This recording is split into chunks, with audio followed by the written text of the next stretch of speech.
Feel the real fear with us. প্রিয় listeners, আসসালামু আলাইকুম। Feel the real fear with us. সত্যিকার ভয়ের অনুভূতি পেতে আফনান দ্য হরর ওয়ার্ল্ডের সাথেই থাকুন। দূরে কাছে, দেশে বা বিদেশে, যে যেখান থেকে আফনান দ্য হরর ওয়ার্ল্ডের আজকের 133তম এপিসোডের সাথে যুক্ত হচ্ছেন বা পরবর্তীতে হবেন, সকলকে জানাচ্ছি শুভেচ্ছা ও ভালোবাসা। আশা করি সবাই ভালো আছেন, সুস্থ আছেন। প্রিয় লিসেনার্স, আজকের এই এপিসোডটি আমাদের তো রেগুলার এপিসোড, আর প্রতি মাসে আমরা কয়েকটি ফ্রাইডে স্পেশাল এপিসোড করি।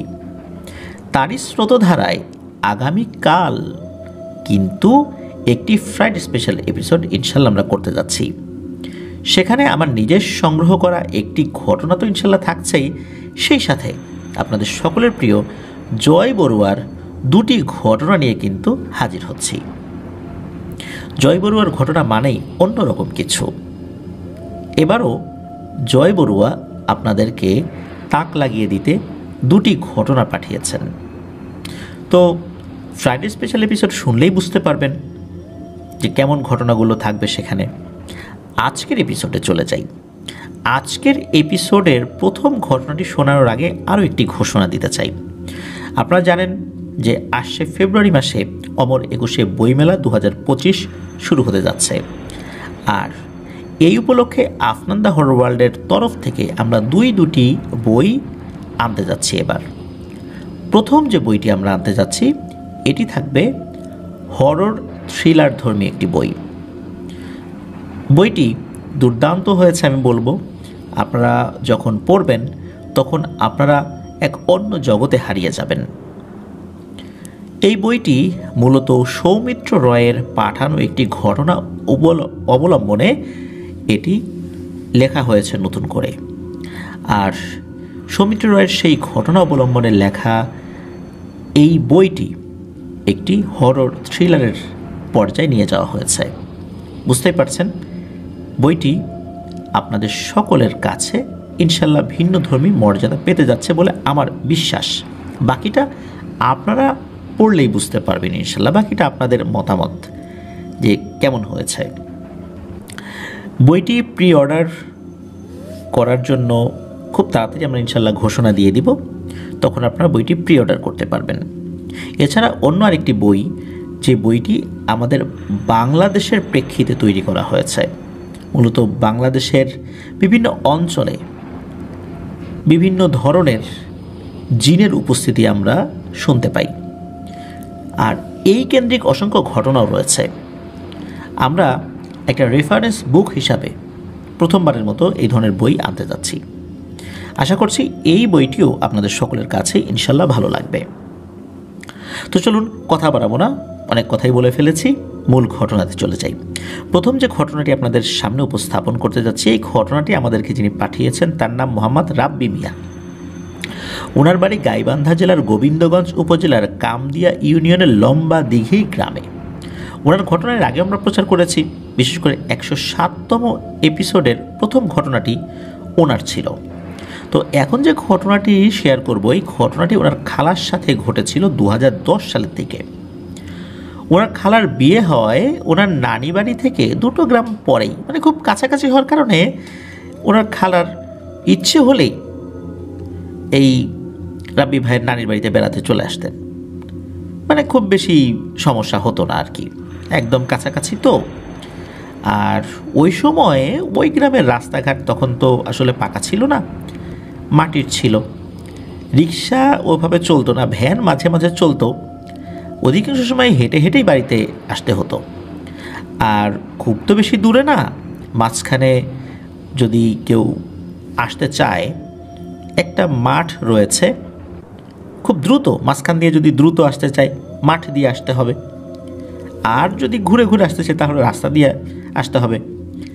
উনি অধিকাংশ সময় এই মাঠের ভেতর দিয়ে হেঁটে আসতেন, যেহেতু সবসময় ভ্যান বা রিক্সা এগুলো পাওয়া যেত না।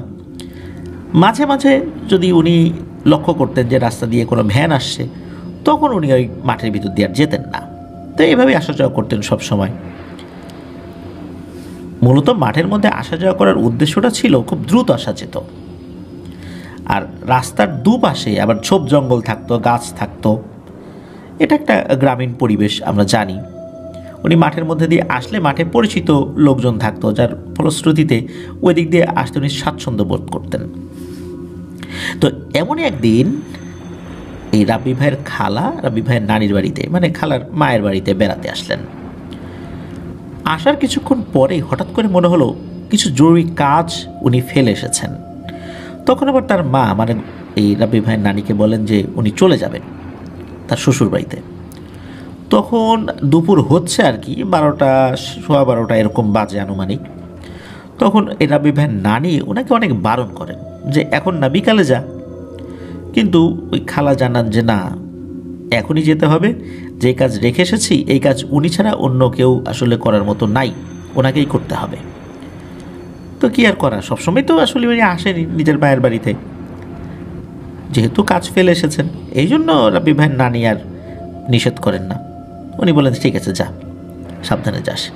তো এটা বলার পর উনি বাসা থেকে বের হয়ে যান। আর বের হওয়ার পর উনি চিন্তা করেছিলেন যে এবার আর মাঠের ভিতর দিয়ে যাবেন না, কোনো ভ্যান বা রিক্সা পাই কিনা। তো উনি আর ওই সময়ে কিছু পান নাই, 5-10 মিনিট দাঁড়িয়ে থাকলেন, পান নাই। এরপর উনি আবার ওই মাঠের ভিতর দিয়ে হাঁটা ধরলেন।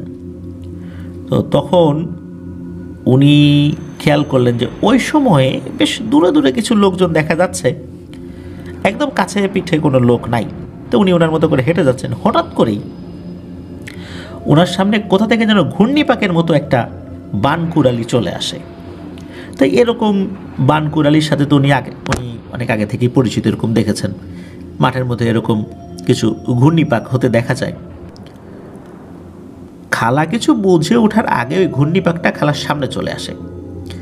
আর খালা কি করেছেন, নিজের অজান্তেই হোক বা ইচ্ছাকৃতভাবেই হোক, যে কোনো কারণেই হোক, উনি ওই ঘূর্ণিপাকের মধ্যে পা দিয়ে ফেলেছেন। যখনই পা দিয়েছেন তার শরীর অস্বাভাবিকভাবে ঝাঁকুনি দিয়ে ওঠে, আর সাথে সাথে ওই ঘূর্ণিপাকটা অনেক স্পিডে অন্যদিকে চলে যায়। তো খালা একটু অবাক হন, কারণ গ্রামের মানুষ কিন্তু এটা বিশ্বাস করেন যে এই ঘূর্ণিপাকের মধ্যে অনেক অস্বাভাবিক কিছু থাকেন। আবার অনেক বাচ্চারাও কিন্তু ওই ঘূর্ণিপাকের মধ্যে লাফিয়ে লাফিয়ে যায়, খেলা করে, এটাও কিন্তু আমরা অনেকেই দেখেছি। তো উনি চিন্তা করলেন যে এটা তো স্বাভাবিক কোনো ঘূর্ণিপাক না, তা না হলে আমার শরীরটা এরকম ঝাঁকুনি দিয়ে উঠলো কেন। তো উনি এসব ভাবছেন আর হেঁটে হেঁটে ওনার শ্বশুরবাড়ির দিকে যাচ্ছেন। একটা সময় ওনার শ্বশুরবাড়িতে চলেও আসেন। এরপর আর এসব নিয়ে চিন্তাভাবনা করার মতো অবকাশ ওনার আর হয়নি। এর মধ্যে বেশ মাসখানেক চলে যায়, কোনো ধরনের কোনো সমস্যা হয়নি। তো মাসখানেক পর যেই সিচুয়েশনটা আসে বা যে সময়টা আসে, ওই সময়ে এই রাব্বি ভাইয়ের খালু ওনারা আবার ধান চাষ করেছিলেন। তো ধান ওই সময় পেকেও গিয়েছিল, ওই পাকার সিজনটা চলে আসছিল, ধান কাটা হয়েছে, ধান বাড়িতে নিয়ে আসা হয়েছে। বাড়িতে তো ধান মাড়াই করতে হবে। অনেক লোকজনও কিন্তু ওই সময় বাড়িতে কাজ করেন আর কি, বাড়ির সকলেরই কাজ বেড়ে যায়। আর এই ধরনের কাজের চাপ যখন বেড়ে যায় তখন কিন্তু গোসল, খাওয়া, ঘুমানো এগুলো কিন্তু স্বাভাবিকভাবে চলে না, বিশেষ করে দিনে আর কি। তো যেহেতু গেরস্থ বাড়ির বউ রাব্বি ভাইয়ের খালা এই ধরনের কাজে তো নিজের বাপের বাড়ি থেকে অভ্যস্ত ছিলেন, এই ধরনের সিচুয়েশনটা উনি দেখেছেন। তো শ্বশুরবাড়িতে উনি ওই কাজ করছেন, কাজ করতে করতে সন্ধ্যা হয়ে যায়। আর এই ধরনের কাজ করলে শরীরে কিন্তু অনেক ধুলোবালি পড়ে, তারপর ধানের বিভিন্ন অংশ শরীরে লেগে থাকে, চুলে লেগে থাকে। গোসল না করে কিন্তু অন্য কোনো কাজ করাটা খুব মুশকিল হয়ে যায়। তো উনি একদম সন্ধ্যার দিকে ওনাদের গোসল করার জন্য আলাদা একটা জায়গা ছিল, সেখানে গিয়েছেন। তো ওখানে যাওয়ার পরপরই খুবই বিশ্রী টাইপের ভ্যাপসা গন্ধ ওনার নাকে আসে। এমন গন্ধ মনে হচ্ছে উনি বমি করে ফেলবেন। খালা চারদিকে খুঁজছেন যে গন্ধটার উৎস কী, কোনো কিছু মারা গেছে নাকি, ওটাকে তো ফেলে দিতে হবে, তা না হলে তো আরও গন্ধ বের হবে। তো উনি ওই গোসল করা বাদ রেখে ওই জিনিসটা খোঁজাখুঁজি করেও কোনো কিছু পান না আর কি। তো কিছুক্ষণের মধ্যে গন্ধটাও আর ওনার নাকে আসে না। তো উনি ফ্রেশ হয়ে ঘরে চলে আসছেন। ওই দিন থেকেই মূলত খালা মাঝে মধ্যেই এমন গন্ধ পেতে থাকেন। আর এর কয়েকদিন পর খালু আবার কাজের জন্য বাইরে চলে যান কয়েকদিনের জন্য। তো খালা তখন বাড়িতে ওনার রুমে একাই, তবে ওনার শ্বশুর শাশুড়ি থাকতো বাড়িতে, তবে উনি ওনার রুমে একা থাকতেন আর কি, যদি ওনার হাজব্যান্ড না থাকতো। তখনও তো ওনার বাচ্চা কাচ্চা হয়নি। তো এরকম এক রাত্রে খালা ঘুমিয়ে আছেন। তো ঘুমিয়ে আছেন ঠিক আছে, হারিকেনের আলোটা আবছা করে জ্বালানো ছিল, তখনও ওইখানে ইলেকট্রিসিটি ছিল না ঘরে আর কি, বা আশেপাশের কোনো বাড়িতে ইলেকট্রিসিটি ছিল না। হঠাৎ করে ওনার ঘুম ভেঙে যায়। তো ওনার চোখ যায় ওনাদের কাপড় রাখার যে আলনা, মানে কাঠের এই আসবাবপত্রে কাপড় ঝুলিয়ে রাখা হয়, সেই আলনার দিকে নজর গিয়েছে। তো উনি দেখতে পান ওই আলনার পেছনে কে যেন দাঁড়িয়ে আছে। তো খালা চিন্তা করেছেন যে কি ব্যাপার, ঘুমের মধ্যে ভুলভাল দেখছি নাকি? এরকম ছায়া কিন্তু ঘুমের মধ্যে অনেকেই দেখেন, বা ঘরের মধ্যে এই ধরনের ছায়া আলনার পাশে কাপড়ের নাড়াচাড়া এরকম হলে বা নড়াচড়া লাগলে এই ধরনের ছায়া কিন্তু পড়ে। কিন্তু না, উনি খুব ভালো করে খেয়াল করে দেখেন যে ওখানে ওনার স্বামী দাঁড়িয়ে আছেন, মানে রাব্বি ভাইয়ের খালু দাঁড়িয়ে আছেন। উনি চিন্তা করলেন যে কি ব্যাপার, ভুলভাল দেখছি নাকি? সে তো বাড়িতে নাই, আর দরজাও তো বন্ধ, এখানে কে দাঁড়িয়ে আছে? তো উনি ভালো করে খেয়াল করলেন যে আসলেই এটা ওনার স্বামী। উনি আবার চিন্তা করলেন যে আচ্ছা, এটা যদি আমার স্বামী হয় তাহলে সে যদি ডাকতো আমাকেই তো দরজা খুলে দিতে হতো, কিন্তু সে তো ডাকে নাই। উনি তো চুপচাপ ভয়ে শুয়ে আছেন। একবার মনে হচ্ছে উনি ঠিক দেখছেন, আবার মনে হচ্ছে উনি ভুল দেখছেন। তো পাশের ঘরে কিন্তু ওনার শ্বশুর শাশুড়ি শুয়ে আছেন, তাদেরকে যে ডাক দেবেন এমন সাহস ওনার হচ্ছে না, এত বেশি ভয় পাচ্ছেন উনি। এদিকে ওই খালুর মতো ওই অবয়বটা যখন বুঝতে পেরেছে যে খালা তাকে দেখে ফেলেছে, তখন ওই অবয়বটা ভয়ানক এক হাসি দেয়।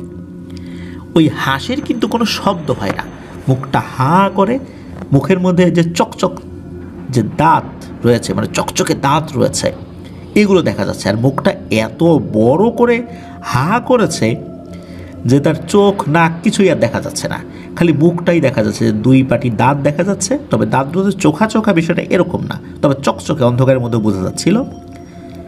আর মুখটা এত বড়, মনে হচ্ছে ওই মুখের মধ্যে বড় একটা পাতিল ঢুকে যাবে, এত বড় মুখ। এইটা দেখে তো খালা প্রচণ্ড জোরে একটা চিৎকার দেন এবং অজ্ঞান হয়ে যান। এদিকে তার পাশের ঘরেই ছিল শ্বশুর শাশুড়ি, তারা তো চিৎকার শুনে ঘুম থেকে উঠে পড়েন। তারা এসে দরজা ধাক্কাধাক্কি শুরু করেছেন, কিন্তু উনি তো অজ্ঞান হয়ে আছেন।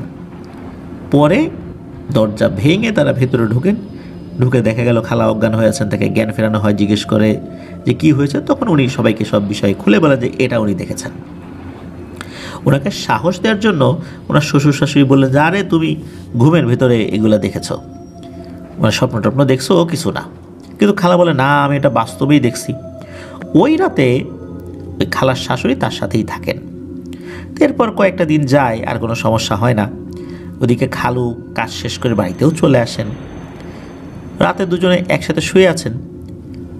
মধ্যরাত্রে হঠাৎ করে দুজনের ঘুম ভেঙে যায় বিশ্রী রকমের একটা দুর্গন্ধে। তো খালু খালাকে ডেকে বলছেন যে এই এই গন্ধটা কিসের? ঘরের মধ্যে কিছু পচে গেছে নাকি, মরে পরিষ্কার টরিষ্কার করো নাই নাকি? তখন উনি বলছেন যে না, তো ঘরে তো এরকম কোনো কিছু থাকার কথা না, ঘর তো পরিষ্কার করছি, আমিও তো একই গন্ধ পাচ্ছি। অবস্থা এমন হয় যে ওই পচা গন্ধটা আস্তে আস্তে তীব্র থেকে তীব্রতর হচ্ছে। একটা সময় এত বেশি হয়ে যায় যে খালু বমি করে ফেলেছেন ঘরের মধ্যে। উনি বাইরে যাওয়ার সুযোগ পায়নি।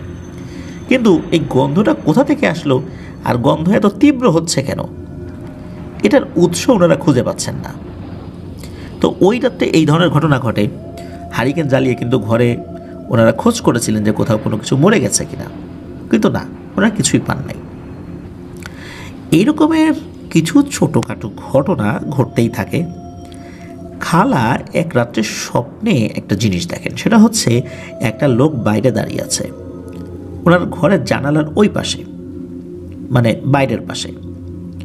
হঠাৎ করেই নাকি ওই লোকটার গলা অনেক লম্বা হতে থাকে, আর জানালার যে শিক থাকে ওই শিকের মাঝখানে যে ফাঁকা রয়েছে সেটা দিয়ে মাথাটা ঘরের মধ্যে ঢুকিয়ে একেবারে খালা যেখানে শুয়ে আছে তার মুখের উপর আনে ওই মুখটা, মানে মাথাটা, আর বিশ্রী রকমের হাসি দিয়ে বলে এই দেখ তো আমাকে কেমন দেখা যায়। খালা স্বপ্নের মধ্যেই ভয় পেয়ে চিৎকার দিয়ে ওঠেন, আর ওই চিৎকারটা বাস্তবেই উনি দিয়েছিলেন। ওদিকে খালু তো পাশে শুয়েছিল, এই চিৎকারে ওনারও ঘুম ভেঙে যায়। ওদিকে খালা কিন্তু ঘুমের মধ্যেই আছেন, কিন্তু চিৎকার চেঁচামেচি করেই যাচ্ছেন। ওদিকে খালু তো তাকে ডেকে তোলে, যে কী হয়েছে কী হয়েছে। খালা উঠে পড়েন, ওঠার পরে বলছেন, আরে ওই পাশের মানুষটা আমাদের ঘরে ঢুকছে, কত বড় লম্বা তার গলা। খালু বলে, আরে তুমি স্বপ্ন দেখছো, এখানে তো কিছু নাই। ওই রাত থেকেই খালার ভীষণ জ্বর আসে, খালার খাওয়া দাওয়া বন্ধ হয়ে যায়, আর বলতে থাকে আমাকে ওই লোকটা নিয়ে যাবে। ওই তো খাটের কাছে দাঁড়িয়ে আছে, আর চোখগুলো কত বড় বড়, হাতের নখগুলো কত বড় বড়, আমারে নিয়ে যাবে, আমাকে মেরে ফেলবে। তখন খালু এবং অন্যরা কিছুটা আঁচ করতে পারেন যে ব্যাপারটা স্বাভাবিক পর্যায়ে নেই। খালার অবস্থা অনেক খারাপ হতে থাকে, আর হুজুরকেও নিয়ে আসা হয়। হুজুর এসে বলেন যে খালার উপরে কোনো কিছু আসর করেছে, ওটাকে তো হাজির করাতে হবে। হুজুর তার মতো করে দুটো গোল বৃত্ত করে, একটাতে হুজুর বসেন আর একটাতে খালাকে বসানো হয়। তখন হুজুর তো দোয়া পড়ছেন, অনেকক্ষণ হয়ে যায় হুজুর দোয়া পড়ছেন। হঠাৎ করে একসময় খালা রাগান্বিত স্বরে মিশ্র গলায় বলতে থাকে, কিরে হুজুর, তোর এত বড় সাহস, আমাকে ডাকিস?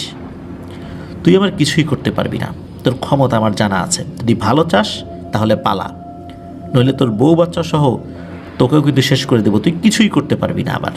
আমার বয়স কত জানিস? 1000 বছর। তোর পুরো 14 গোষ্ঠীকে আমি চিনি। যদি ভালো চাস এখান থেকে পালা, একে আমি নিয়ে যাব, যেই বাধা দিতে আসবে তাকেই শেষ করে ফেলবো। আর তোর 14 গোষ্ঠীকেও আমি নির্বংশ করব। আর 14 গোষ্ঠী মানে বুঝছিস, তোর আগেরগুলা তো শেষ, তোর পরে যেগুলো আসবে বংশ পরম্পরা ওগুলারও শেষ করব। এই 14 গোষ্ঠীকে শেষ করব। এখনও সুযোগ দিচ্ছি, দ্রুত ভাগ এখান থেকে। এই বলে জিনটা চলে যায়। হুজুর তখন আবার বিভিন্ন দোয়া দুরুদ পরে ওটাকে হাজির করার চেষ্টা করেও ব্যর্থ হন। হুজুর অবাক হয়ে যান, কারণ হচ্ছে জিনটা যে আসছে হুজুর টেরই পান নাই। আর এই যে বৃত্ত করা হয়েছিল, এই বৃত্তের বাইরে কিন্তু যাওয়ার কথা না, কিন্তু সে আসে আবার চলেও যায়। মানে হুজুরকে কোনো পাত্তাই দিল না, আর এই বৃত্তটাও তার উপর কোনো প্রভাব ফেলতে পারেনি। হুজুর তখন এই রাব্বি ভাইয়ের খালুকে জানান যে এই কাজ উনি করতে পারবেন না, আরও ভালো কোনো হুজুরকে দেখাতে বলেন। তো হুজুর চলে যান। আবার এই রাব্বি ভাইয়ের খালু ভালো কোনো হুজুর খুঁজতে থাকেন এই বিষয়ে যারা দক্ষ, কিন্তু এমন দক্ষ কোনো হুজুরের সন্ধান ওরা পাচ্ছেন না। এদিকে খালার অবস্থা আস্তে আস্তে খারাপ হতে থাকে। খালা দিনের বেলাতেও দেখতে পান তাদের ঘরের কোণে হালকা অন্ধকারে খালুর মতো কেউ দাঁড়িয়ে আছে। তাকে দেখলেই বিশাল বড় মুখ করে হেসে দিতেন, কিন্তু কোনো শব্দ হতো না হাসির।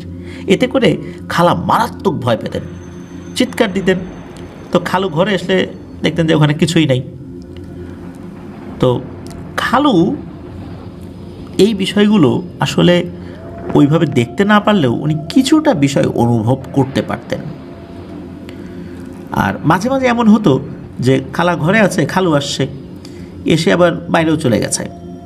কিছুক্ষণ পরে আবার আসছে, তখন খালা জিজ্ঞেস করছে, কী ব্যাপার, তুমি না মাত্রই আসলে আবার চলে গেলে? তখন খালু বলতেন যে না তো, আমি তো আসি না, আমি তো মাত্রই আসলাম। তো এরকম কিন্তু ঘটনা ঘটত মাঝে মাঝেই। একদিন রাতের বেলা খালা ঘুমিয়ে পড়েছেন, খালু পাশে শুয়ে আছেন, তখন উনি ঘুমান নাই। গরমকাল, জানালা খোলা আছে। খালু হঠাৎ করে লক্ষ্য করেন যে বাইরে মনে হলো আলোকিত হয়ে গেল, কোনো একটা আলোর কুণ্ডলী তাদের জানালার দিকে এগিয়ে আসছে। তো খালু ভালো করে তাকাতেই দেখলেন যে একটা আগুনের বলের মতো একটা গোলাকার এক বস্তু মনে হলো কোথা থেকে যেন উড়ে এসে ওনাদের জানালার ওই পাশটাতে ধপাস করে পড়লো, এবং ধপাস করে পড়ার শব্দও হলো। আর যখন শব্দটা হলো তখন সব কিছু অন্ধকার হয়ে গেল। একটু আগেই জানালার ওপাশে আলোকিত হয়ে গিয়েছিল। তখন খালু ভীষণ ভয় পান এবং দ্রুত গিয়ে সাহস করে জানালাটা বন্ধ করে দেন। উনি ভাবছিলেন যে জানালা বন্ধ করার সময় হঠাৎ করে জানালার সামনে ভয়ঙ্কর কোনো কিছু চলে আসে কিনা, তবে না, আসেনি। উনি তো দোয়া দুরুদ পড়ছেন, পরদিন সকালবেলা, মানে ওই রাত্রে কিছু হয়নি, পরদিন সকালবেলা একটা হুজুরের সন্ধান পান। তো খালু সেখানে যান, হুজুরকে সব কিছু খুলে বলেন। হুজুর সব শুনে বলেন যে চলেন এক্ষুনি যাব ওখানে। হুজুর সাথে একটা ব্যাগ নিয়ে খালুর সাথে এই বাড়িতে চলে আসেন। তো বাড়িতে আসতেই কেন যেন বাড়িতে থাকে একটা বিশাল অনেক পুরনো আম গাছের দিকে তাকিয়ে থাকেন কিছুক্ষণ হুজুর। এরপর কিছু দোয়া পড়ে উনি ওনার শরীরে ফু দিলেন। এরপর হুজুর তার ব্যাগ থেকে সাদা ময়দার মতো কিছু একটা, দেখতে ওটা আসলে ময়দা ছিল না, হয়তো বা অন্য কিছু ছিল, তো এরকম কিছু একটা জিনিস উনি বের করে দুটো বৃত্ত আঁকলেন। একটাতে উনি বসলেন, আর একটাকে খালাকে এনে বসালেন। এরপর হুজুর দোয়া পড়া শুরু করে দেন। বেশি সময় লাগলো না, খালার মুখ দিয়ে মিশ্র কণ্ঠে বলে উঠল, কে রে বেটা তুই, আবার এসেছিস আমাকে জ্বালাতে না? বাঁচতে চাস তো পালা। তখন হুজুর বলে যে কে পালাবে আর কে পালাবে না তা একটু পরে টের পাবি। তখন ওই খালার ভিতরে থাকা জিনটি বলে, তুই আমার কিছুই করতে পারবি না, এই বলে হাসতে থাকে। আরও বলে ওঠে যে একে আমি আস্তে আস্তে মারব, একবারে মারব না। এই বলে জিনটা চুপ থাকে। হুজুর বলেন যে তোর সাথে আমার এভাবে কথা হবে না, তোর সাথে আমার ভিন্নভাবে কথা হবে। আমি জানি তোকে অনেক প্রশ্ন করলেও তুই উত্তর দিতে চাইবি না, তুই এমনি এমনিতেই সব কথা বলবি, দাঁড়া আমি ব্যবস্থা নিচ্ছি। এরপরেই হুজুর আর কাল বিলম্ব না করে ওনার ব্যাগে থাকা একটা বোতল বের করে সেখানকার কিছু পানি খালার উপর ছিটিয়ে দেন। যখনই ছিটিয়ে দিয়েছেন সাথে সাথে খালার ভেতরে থাকা ওই জিনটি চিৎকার চেঁচামেচি শুরু করতে থাকে, বলে ওঠে, পুড়ে গেল রে, মরে গেলাম রে। তারপরও ওই জিনটি বলতে থাকে, এই হুজুর তুই কিন্তু কাজটা ভালো করতেছিস না, তোর পুরো 14 গোষ্ঠীকে কিন্তু আমি শেষ করে ফেলবো। যখনই এ কথা বলে তখন হুজুর আবারও পানি গায়ে মানে ছুঁড়ে মারেন, তখন আবার চিল্লাতে শুরু করে। এরপর খালার ভেতর থাকা জিনটি বলতে থাকে, থাম থাম, আর পানি দিস না, আমার শরীরের অনেকটা অংশ ঝলসে গেছে, আমি নিজেই বলছি যে আমি কে। তখন ওই জিনটি বলে ওঠে, আমার নাম মখদুম, আমার বয়স 1000 বছর। তখন হুজুর বলে, আচ্ছা তুই এই মেয়েটার উপর কেন অত্যাচার করছিস? তখন ওই জিনটা বলে যে আমি ওই দিক দিয়ে চলাফেরা করছিলাম, ও হুট করে আমার গায়ে পা দিয়ে আঘাত করেছে। আমি এত বয়স্ক একটা জিন, আমার সাথে আরও অন্যান্য জিনেরা থাকে, এতে করে আমি অপমানিত হই আর ওরাও আমাকে দেখে হাসতে থাকে। এখন আমি যদি ওর উপর কোনো প্রতিশোধ না নিই তাহলে কি ওরা আমাকে মানবে? আমি তো এভাবে ওকে ছেড়ে দিতে পারি না, ও ভুল করুক যাই করুক আমি ওকে এভাবে ছেড়ে দিব না, ওকে আমি ছাড়বও না। তখন হুজুর বলে যে তুই কেন হঠাৎ করে ওর সামনে আসলি? ও যেদিকে যাচ্ছিল তুই ওর সামনে আসলি কেন?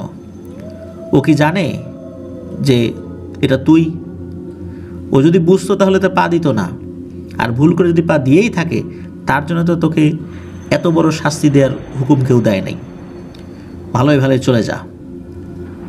আর তোর নাম মখদুম, রাজশাহী অঞ্চলে শাহ মখদুম রহমতুল্লাহ আলাই উনি এসেছিলেন, কত মানুষের জীবন আল্লাহর ইচ্ছায় বাঁচিয়েছেন উনি অত্যাচারীর হাত থেকে।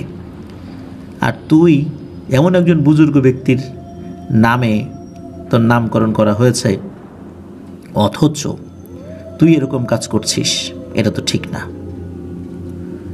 তুই চলে যা। এরপর ওই জিনটা বলে যে ঠিক আছে, তুই আসলে এমন একটা কথা বললি, আমি আর থাকতে পারবো না, আমি চলেই যাব। তবে হ্যাঁ, চলে যাচ্ছি, ও যেন দুপুরবেলায় আর কোথাও বের না হয়, দুপুরবেলা এবং সন্ধ্যার সময় যেন বাড়িতেই থাকে। যদি কখনো আবার এরকম দেখি যে ও বের হয়েছে তখন কিন্তু আমি ওর উপর আবার আক্রমণ করব। আর যেহেতু আমার গায়ে ও পা দিয়েই ফেলেছে, দুটো লাল মোরগ দিয়ে পোলাও রান্না করে কিছু ফকির মিসকিনদেরকে খাইয়ে দিবি। আর আমি মুসলিম জিন, আমি এত খারাপ না, কিন্তু ও যেটা করেছে আমাদের জিন সমাজের নিয়ম অনুযায়ী আমারও কিছু পদক্ষেপ নিতে হয়, যার জন্য আমি কিন্তু এটা করেছি। আমি চলে যাচ্ছি, আর আসবো না, কিন্তু ওকেও এই বিষয়গুলো মেনে চলতে হবে। এরপর জিনটা চলে যায়। সে হুজুর খালাকে কিছু পানি পরা দেন, রুকিয়া করে দেন এবং কিছু আমল শিখিয়ে দেন। এরপরে আল্লাহর রহমতে খালার সাথে কোনো সমস্যা হয়নি। আর ওই জিনের কথা মতো কিন্তু দুটো লাল মোরগ দিয়ে পোলাও রান্না করে ফকির মিসকিনদেরকে ওই দিনই খাইয়ে দেওয়া হয়েছিল। তো এটি ছিল ঘটনা। প্রিয় লিসেনার্স, বানকুড়ালির ঘটনা আমরা এর আগেও প্রচার করেছি। মূলত এই ধরনের বানকুড়ালির ভিতরে ভয়ঙ্কর জিনেরা থাকে, এটা কিন্তু সত্য। এই ধরনের বানকুড়ালি যদি কেউ দেখে, এর ভেতরে যাওয়া মোটেও উচিত নয়, বরঞ্চ দূরে থাকা উচিত। আমি নিজেও বিভিন্ন সময় মাঠের মধ্যে, তারপর বালুর মধ্যে এই ধরনের বানকুড়ালিগুলো দেখেছি। অনেকেই এর মধ্যে দৌড়ে চলে যান, এগুলোকে ধাওয়া করেন। এটা মোটেও উচিত কাজ নয়। আল্লাহ আমাদেরকে হেফাজত করুন। প্রিয় লিসেনার্স, চলুন আমরা চলে যাব আমাদের এবার এপিসোডের পরবর্তী আরও একটি নতুন ঘটনায়। প্রিয় লিসেনার্স,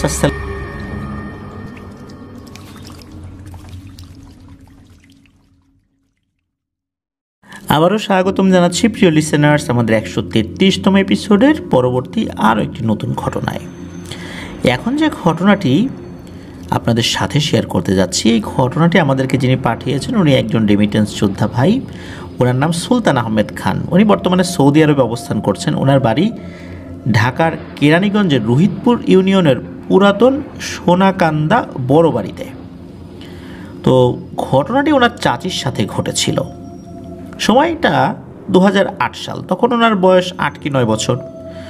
ওনার বাবা তখন সৌদি আরব থেকে দেশে ফিরে গরু পালন করবেন, মূলত গাই গরু পালন করবেন, এরকম একটা সিদ্ধান্ত নিয়েছিলেন। ওই গাই গরুর দুধ বিক্রি করবেন। তো এভাবেই মূলত উনি একটা নতুন ব্যবসা দাঁড় করাবেন, এই চিন্তা থেকেই এই মাধ্যমে উনি জীবিকা আবার নতুন করে শুরু করলেন আর কি।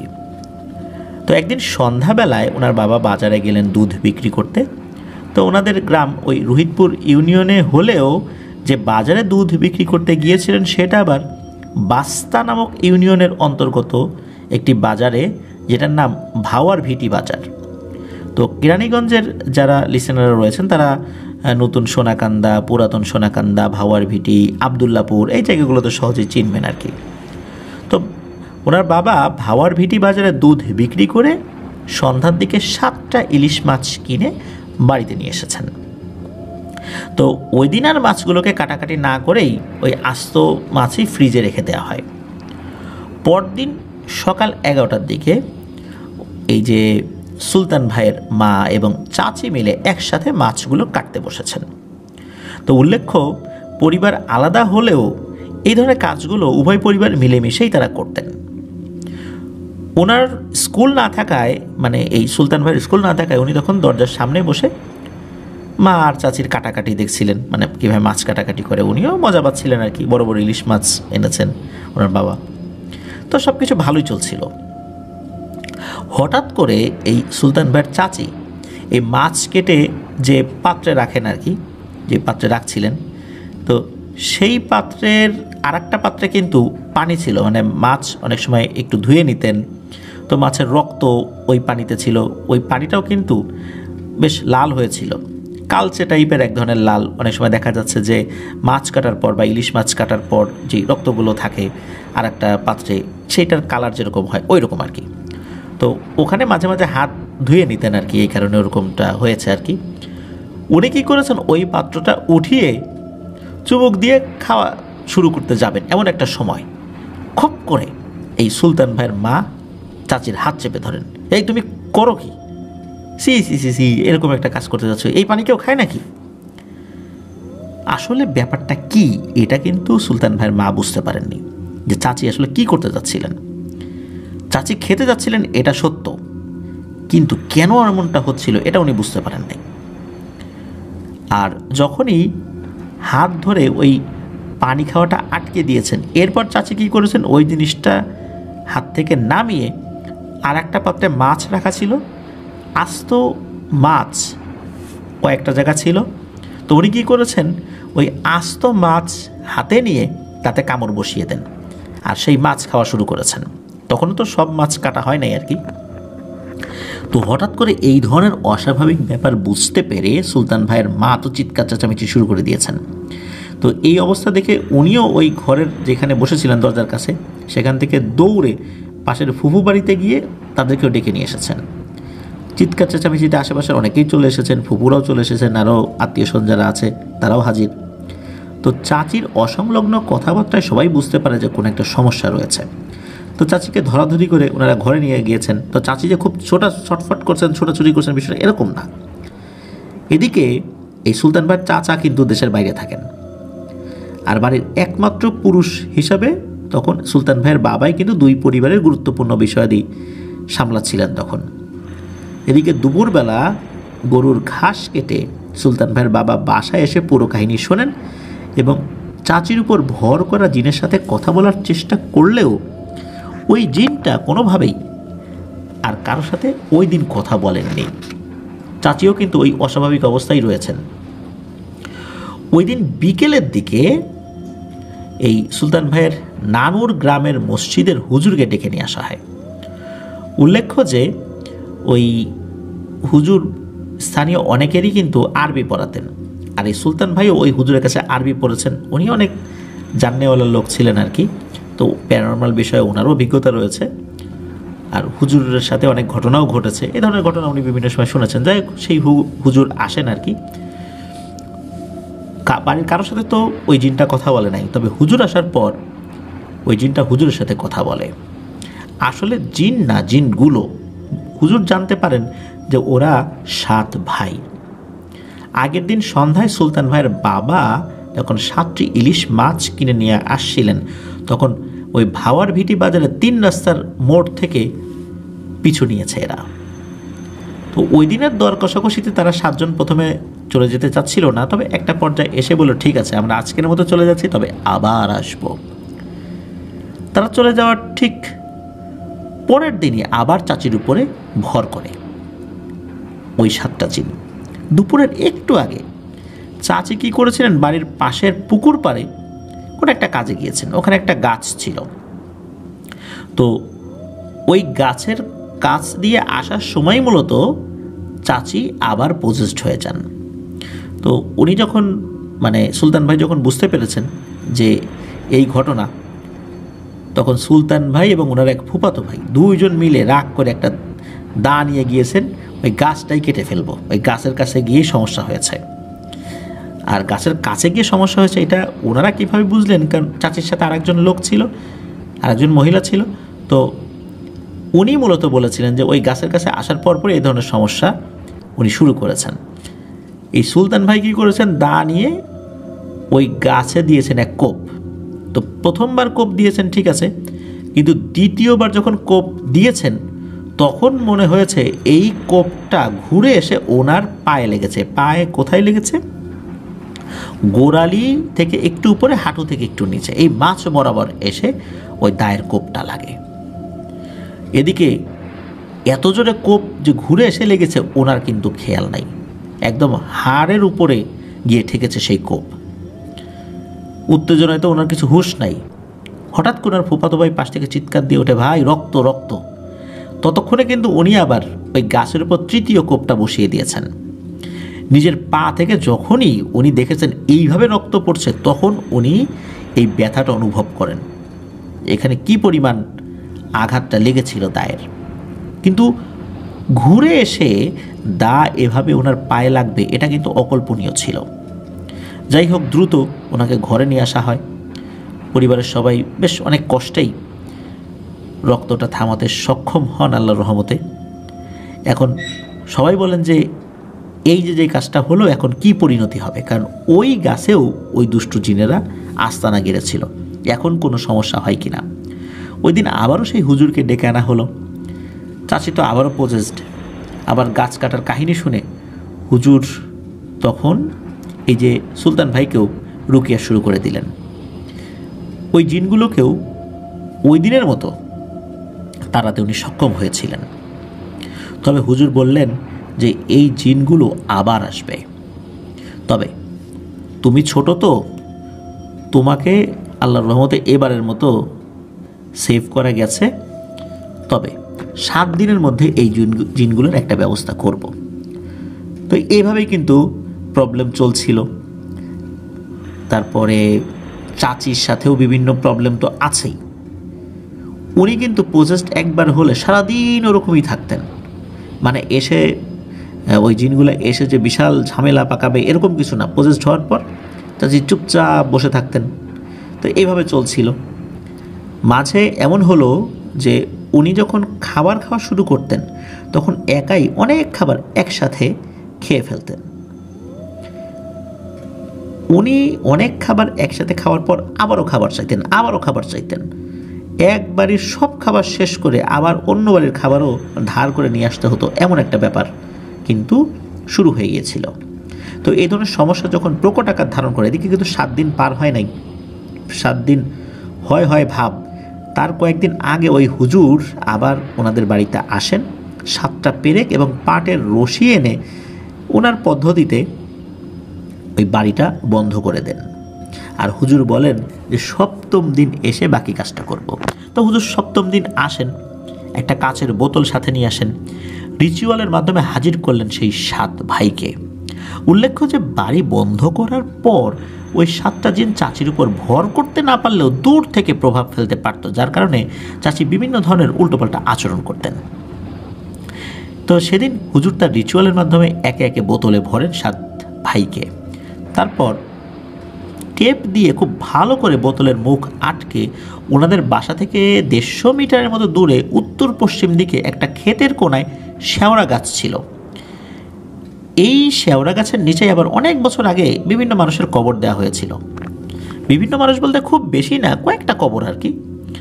তো ওই জায়গার যিনি মালিক তার কবরও ওখানেই রয়েছে। তো ওই শেওড়া গাছের নিচে গিয়ে ওই বোতলটা মাটি অনেকটাই গভীর করে খুঁড়ে সেখানে বোতলটা পুঁতে দেওয়া হয়। এখানে একটা অদ্ভুত ব্যাপার হচ্ছে যে কয়েকবার জিনগুলো হাজির হয়েছিল তারা এমন কোনো দাবি করেনি যে আমাদেরকে এটা দিলে চলে যাব, ওটা দিলে চলে যাব, এটা দিতে হবে, ওটা দিতে হবে, ইত্যাদি ইত্যাদি, এমন কোনো কিছু কিন্তু তারা দাবি করেনি। তাদের একটাই কথা ছিল, তারা যাবে না। মূলত বাধ্য হয়েই হুজুর তাদেরকে বোতলবন্দি করতে চেয়েছিলেন এবং সেটা করেছিলেন আল্লাহর রহমতে। তো এই যে শেওড়া গাছ এবং পুরাতন কবরের কথা যেটা আমরা বললাম, এটা কিন্তু ভৌতিক কোনো জায়গা ছিল না। এমনিতেই কবর দেওয়ার পর ওখানে একটা গাছ হয়েছিল, আশেপাশে ঝোপঝাড় হয়েছিল, আর দিনের বেলাতে ওইটার পাশে কিছু জায়গা ছিল, সেখানে কিন্তু এই সুলতান ভাইরা খেলাধুলা করতেন। বর্তমানে ওই গাছটি নেই।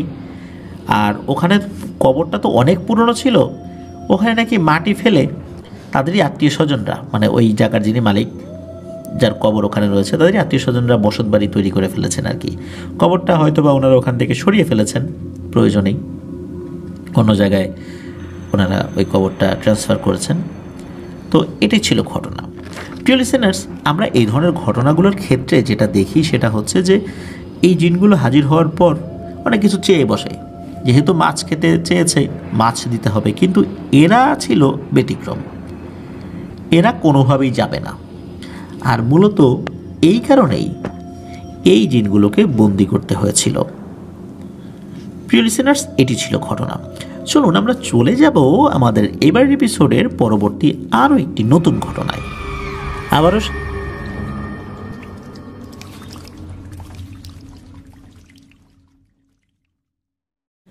আবারও স্বাগতম জানাচ্ছি প্রিয় লিসেনার্স 133তম এপিসোডের নতুন আরও একটি ঘটনায়। এখন যে ঘটনাটি আপনাদের সাথে শেয়ার করবে, এই ঘটনাটি আমাদেরকে যিনি পাঠিয়েছেন তার নাম মাহমুদুল হাসান চৌধুরী, লিওন। ওনার বাড়ি গোপালগঞ্জে, বর্তমানে ঢাকার মহাখালীতে রয়েছেন আর মিডল্যান্ড ব্যাংকে কর্মরত রয়েছেন। আমাদের চ্যানেলে পাঠানো এটি ওনার প্রথম ঘটনা। তো এই লিওন ভাই বরিশাল বিশ্ববিদ্যালয়ে আইন বিভাগে লেখাপড়া করেছেন। ঘটনাটি ঘটেছিল ওনারই এক বন্ধুর সাথে। তিনিও এই বরিশাল বিশ্ববিদ্যালয়ে লেখাপড়া করতেন রাষ্ট্রবিজ্ঞান বিভাগে। তার নাম হচ্ছে শাহেদ ইকবাল। এই শাহেদ ভাইয়ের বাড়ি ঝিনাইদহ জেলার হরিণাকুণ্ড উপজেলার কাপাসহাটিয়া ইউনিয়নের শীতলী গ্রামে। তার অনুমতি সাপেক্ষেই মূলত এই ঘটনাটি উনি আমাদের সাথে শেয়ার করেছেন। তো চলুন মূল ঘটনাতে চলে যাই। ওনাদের ব্যাচ একই, লিওন ভাই আইন বিভাগের আর শাহেদ ভাই রাষ্ট্রবিজ্ঞান বিভাগের। এই ঘটনাটির সময়কাল 2017 সালের শেষ দিকে, যখন ওনাদের শেষ বর্ষ চলছিল আর কি। তো শাহিদ ভাই থাকতো বিশ্ববিদ্যালয়ের পাশের একটা এলাকাতেই, আর ওনাদের হলের পাশেই ছিল বরিশাল টু ভোলা হাইওয়ে। তারপর কিছু ফাঁকা জমি, তারপর ওই বাড়ি যেখানে এই শাহিদ ভাই থাকতেন। হল থেকে হাঁটা পথ 5 থেকে 7 মিনিটের দূরত্ব হবে আর কি ওই বাড়িটা। বাড়িটার আশেপাশে অনেক গাছপালা ঘেরা, মূলত এই এলাকায় অনেক গাছপালা ঘেরা রয়েছে। সন্ধ্যার পরপরই অনেকটা গম্ভীর হয়ে যায় এলাকাটা। তো ওই বাড়ির 3 তলা, মানে বাড়িটাও মোট 3 তলা আর কি। তো ওই পুরো 3 তলাতেই বা ওই বাড়িতে অনেক স্টুডেন্টরাই থাকতেন যারা ওই বরিশাল বিশ্ববিদ্যালয়ের স্টুডেন্ট আর কি। মানে পুরো বিল্ডিংটাতেই বিশ্ববিদ্যালয়ের স্টুডেন্টরা থাকতেন। আর এই যে শাহেদ ভাইয়ের যেই ফ্ল্যাটটা, ওই রুমে এই শাহেদ ভাই, ওনার এক বন্ধু আর এক বড় ভাই থাকতেন ইউনিভার্সিটির, মানে মোট 3 জন থাকতেন আর কি। তো রুমে রাতের বেলা পড়াশোনা করার সময় বেশিরভাগ সময় রুমের যে মেইন লাইটটা এটা অফ করে যার যার টেবিল ল্যাম্প জ্বালিয়ে ওনার লেখাপড়া করতেন। তো তেমনি একদিন সন্ধ্যার দিকে এই শাহেদ ভাই খাটে শুয়ে শুয়ে লেখাপড়া করছিলেন, তখন আর টেবিলে ছিলেন না আর কি, খাটে শুয়ে শুয়ে পড়ছিলেন। হঠাৎ করে ওনার পায়ে হাত দিয়ে কে যেন একটা টোকা দিল। তো উনি টোকাটা অনুভব করলেন, বইটা মুখের সামনে থেকে সরিয়ে পায়ের দিকে তাকালেন, দেখলেন যে কেউ না। চিন্তা করেছিলেন যে হয়তোবা ওনার কোনো বন্ধুবান্ধব আসেন, অনেক সময় আসে, কারণ ওই সময় তার গভীর রাত না, সন্ধ্যার পর। তার রুমে ঢুকে পায়ে টোকা দিয়েছে তাকে একটু চমকে দেওয়ার জন্য। কিন্তু উনি অবাক হলেন যে কে টোকা দিল, কেউ তো না। এমনও তো হতে পারে টোকা দিয়ে খাটের একটা পাশে লুকিয়ে গেছে সাথে সাথে তার বন্ধু। তো উনি মূলত এই চিন্তা করলেন এবং পরে একটু খোঁজ নেওয়ার চেষ্টা করলেন যে কেউ আসছে কিনা। দেখলেন যে না, কেউ না। উনি বেশ অবাকই হলেন। আর ভয় জিনিসটা ওনার নাকি একটু কমই। আশেপাশে যদি জিন বা অন্য কোনো কিছুর অস্তিত্ব থাকে, উনি নাকি কিছুটা অনুভব করতে পারেন, যেটা অনেক মানুষই এটা অনুভব করতে পারেন না। তো যাই হোক, বরিশাল শহরের ভেতরে থাকাকালীন 2014 কি 15 সালের দিকে কিছু কিছু জায়গায় এমন অশরীরী টাইপের কিছু দেখেছে নাকি, এমনটাই বলেছিলেন এই লিওন ভাইকে শাহেদ ভাই আর কি। তো যাই হোক, এখন যেহেতু একটা টোকা লেগেছে, রুমে কাউকে পাওয়া গেল না, আবার রুমের দরজাও খোলা ছিল, এই কারণে এই শাহেদ ভাই রুমমেটদেরকে আবার জিজ্ঞেস করলেন, আশেপাশে যারা আছে তাদেরকে জিজ্ঞেস করলেন কেউ আসছিল কিনা, কেউ এমনটা করেছে কিনা। তো সবাই বলে না, তো কেউ এমনটা করেনি। এই ঘটনাটা একবার যে ঘটেছে বিষয়টা এরকম নয়, মাঝে মাঝেই, বিশেষ করে সন্ধ্যার পর থেকে গভীর রাত, যে কোনো সময় শাহেদ ভাইয়ের পায়ে কেউ একজন টোকা দিত। তো এরকম টোকা দিচ্ছিল, এটা যে খুব বেশি জোরে দিচ্ছিল বিষয়টা এরকম না, ব্যথা পাচ্ছিলেন উনি বিষয়টা এরকম না। তবে হ্যাঁ, এরকম চলছিল প্রায় 3 মাস।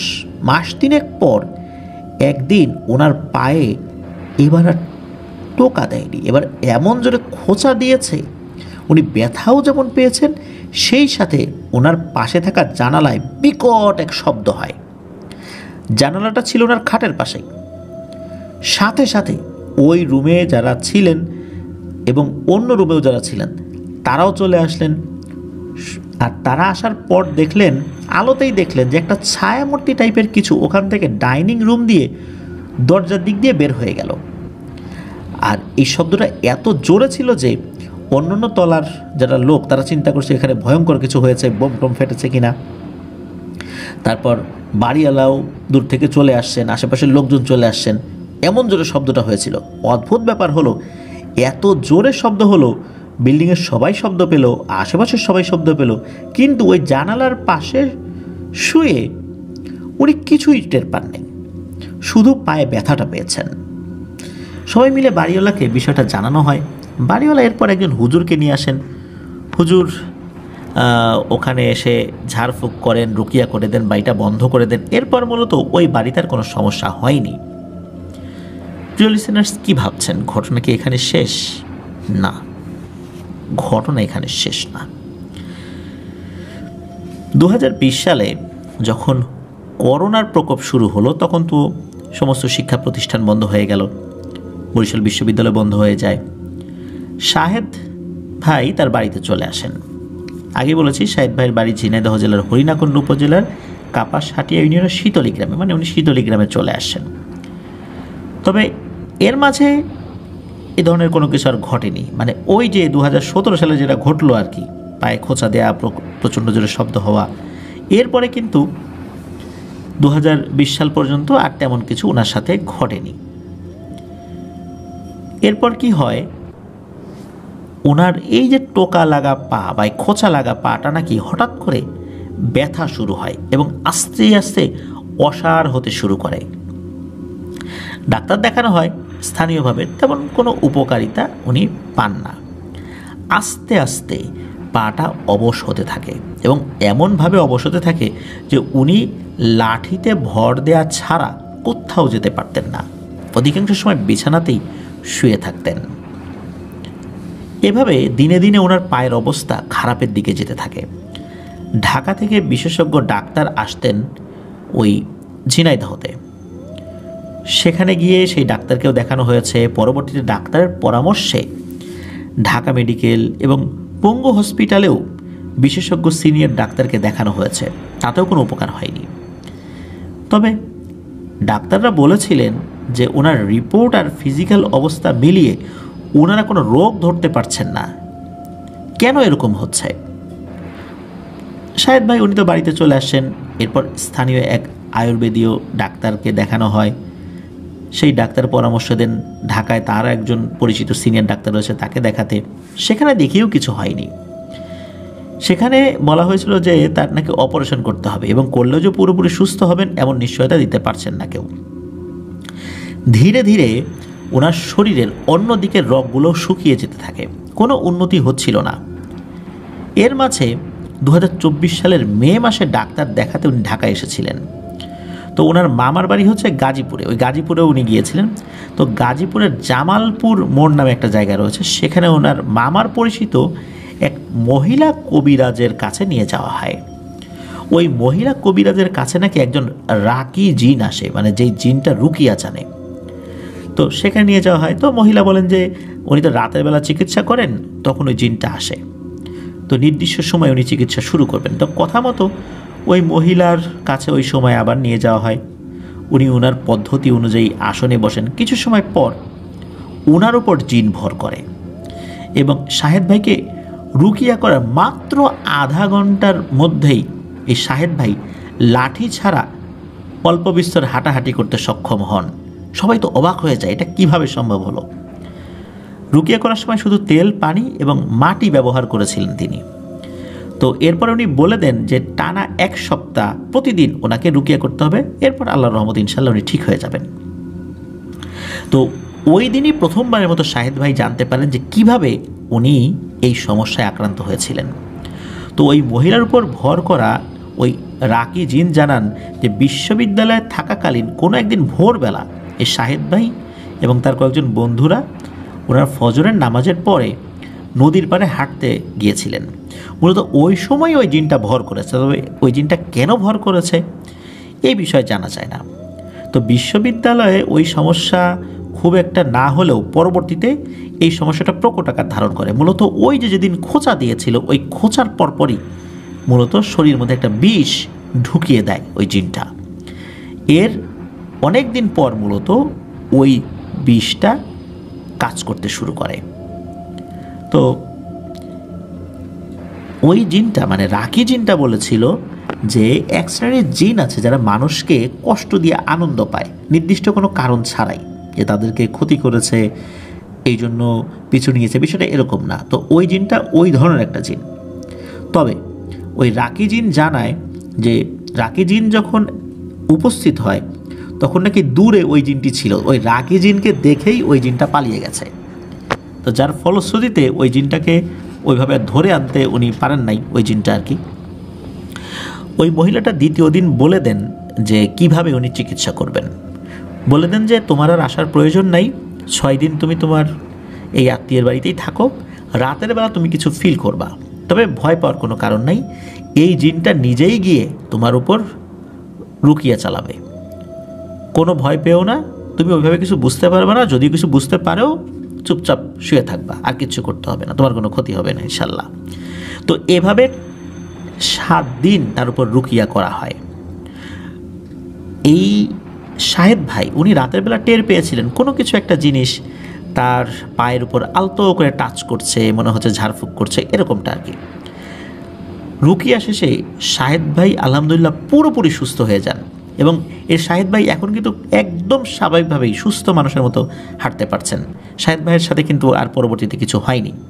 এটা কিন্তু 2024 সালের কথা বলছি, যখন শাহেদ ভাই আল্লাহর রহমতে পুরোপুরি সুস্থ হয়ে যান। দীর্ঘ অনেকটা সময় উনি কিন্তু এই সমস্যা ফেস করেছেন।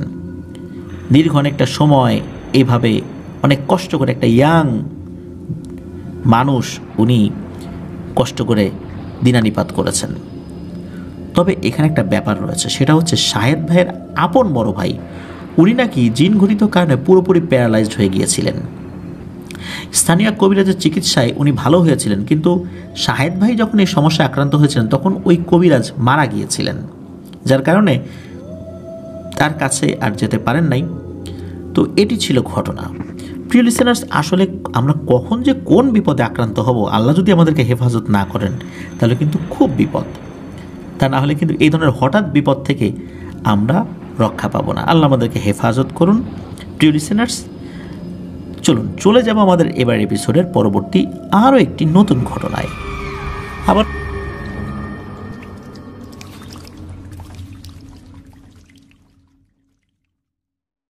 প্রিয় লিসেনার্স, কেমন লাগছে আমাদের এবার এপিসোডের ঘটনাগুলি? আশা করি ঘটনাগুলো আপনাদের ভয়ের শিহরণ জাগাতে সক্ষম হচ্ছে ইনশাল্লাহ। আমাদের এই ভিডিও লাইক বাটনে প্রেস করতে কিন্তু ভুলবেন না, আর আমাদের এই ভিডিওর লিঙ্কটাও শেয়ার করতে ভুলবেন না।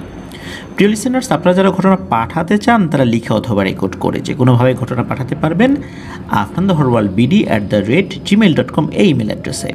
লিখে বা রেকর্ড করে যে কোনোভাবে ঘটনা পাঠাতে পারবেন, অবশ্যই ইমেল অ্যাড্রেসের মাধ্যমেই পাঠাতে হবে। এছাড়া অন্য কোনোভাবে আমরা ঘটনা নিতে পারছি না বলে আন্তরিকভাবে দুঃখিত।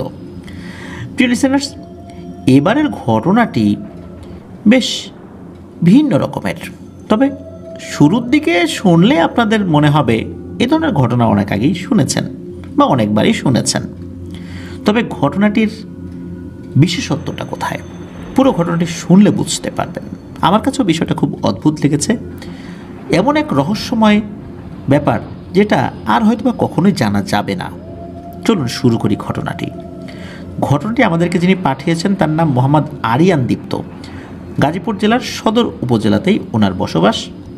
তো উনি যেই অফিসে চাকরি করেন সেই অফিসের এক বড় ভাইয়ের কাছ থেকে ঘটনাটি শুনেছিলেন। সেই বড় ভাইয়ের নাম উজ্জ্বল। ঘটনাটি বগুড়া জেলার সোনাতলা থানার একটি গ্রামে ঘটেছিল। সঙ্গতকানে গ্রামের নামটি আমরা বলতে পারছি না। তো সেই উজ্জ্বল ভাই জানান যে 2008 সালে এই ঘটনাটি ঘটেছিল।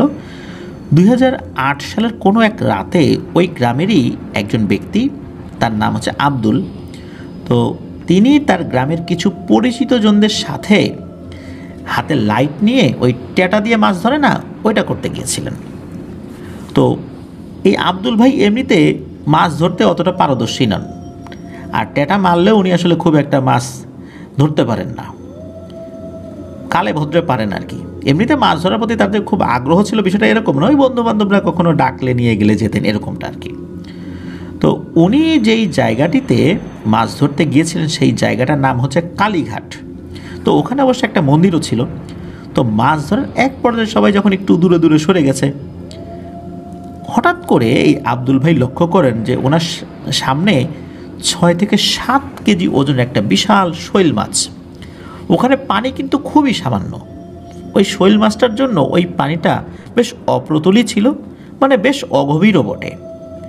তো এই আব্দুল ভাই উনি চিন্তা করলেন যে আমি তো টেটা মেরে মাছটা ধরতে পারি না, মাছটা না হয় পলো দিয়েই ধরি। ওনার কাছে আবার পলোও ছিল, আর একটা পলো ছিল, ওইটাও উনি নিয়ে আসছিলেন। কারণ উনি চিন্তা করছিলেন যে টেটা দিয়ে আঘাত করতে গেলে, ছুটে গেলে মাছটা তো দ্রুত পালিয়ে যাবে, তা দেখি টেটা দিয়ে ধরতে পারি, মানে পলো দিয়ে ধরতে পারি কিনা। তো উনি 2-3 বার পলো দিয়ে আটকানোর চেষ্টা করেও ব্যর্থ হয়েছিলেন। হঠাৎ করে তার মনে হলো যে আচ্ছা, এই অগভীর জায়গায় এত বড় শোল মাছ কিভাবে আসলো? আর এত বড় শোল মাছ তো স্বাভাবিক কোনো কিছু না। উনি সন্দেহ করলেন, চিন্তা করলেন যে এই শোল মাছটা ধরা যাবে না। বিভিন্ন সময় মুরব্বীদের মুখে শুনেছেন যে রাতের বেলা এই বড় ধরনের শোল মাছ জিন বেশে এসে থাকে। তো উনি কী করলেন, উনি শোল মাছটা আর ধরলেন না। এত বড় শোল মাছ সামনে পাওয়ার পরেও উনি টেটা দিয়ে আঘাত না করে কয়েকবার পলো দিয়ে তো ধরার চেষ্টা করলেন, ব্যর্থ হয়েছেন। আর ওই ব্যর্থতার পেছনে কিছু কারণও ছিল। কারণ হলো উনি যেভাবে পলো দিয়ে ধরার চেষ্টা করেছেন, মনে হলো যে আটকে ফেলেছেন, পরক্ষণে দেখা গেল মাছটা ওখানে নাই, মাছটা অন্য জায়গায়। আর মাছটা কিন্তু পালিয়ে যাচ্ছে না। এরপর উনি কি করেছেন, ওই চিন্তা করে, মানে এটা ধরবেন না ওই চিন্তা করে, উনি ওই পলোটা হাতে নিয়ে, ওনার টেটাটা নিয়ে, লাইট নিয়ে উল্টো দিকে ঘুরে উনি চলে যাচ্ছেন, যার মাছ ধরবেন না। হঠাৎ করে পেছন থেকে ছলাৎ ছলাৎ শব্দ হচ্ছে। উনি পেছন দিকে তাকান এবং টর্চ লাইট মারেন। দেখতে পান অদ্ভুতভাবে ওই শোল মাছটা ওনার দিকেই এগিয়ে আসছে। মাছ কি কখনো মানুষের দিকে এগিয়ে আসে পারতপক্ষে, বিশেষ করে এই ধরনের রাতের বেলা? এই ধরনের মাছ, মনে হচ্ছে মাছ ওনাকে ফলো করছে। উনি এটা দেখে একটু ভয়ই পান। হঠাৎ করে এই আব্দুল ভাইয়ের সামনে থেকে কেউ একজন ডেকে ওঠে। তো উনি আবার তাকিয়েছেন সামনের দিকে ঘুরে, তখন দেখেন ওনারই বন্ধুবান্ধবরা। এরপরে উনি আবার পেছন দিকে টর্চ লাইট মারেন, দেখেন যে ওখানে কোনো মাছ নাই। এরপরেই বুঝতে পারেন যে উনি কোনো অস্বাভাবিক জিনিসের খপ্পরে পড়েছিলেন, আল্লাহ বাঁচিয়ে দিয়েছেন। ওই রাত্রের ওনার সাথে কিছু হয়নি। 2008 সালে আব্দুল ভাই কলেজে পড়তেন। ওই সময় তার বয়স 20 বছরের মতো। দেখতে শুনতেও অনেক সুন্দর ছিলেন, এমনটাই বলেছেন উজ্জ্বল ভাই। তো ওই গ্রামে কিন্তু ওই সময় বিদ্যুৎ আসেনি। পরের রাত্রের ঘটনা, আব্দুল ভাই যখন ঘুমাতে গিয়েছেন তখন প্রায় মধ্যরাত, লেখাপড়া করে শুয়ে পড়েছেন।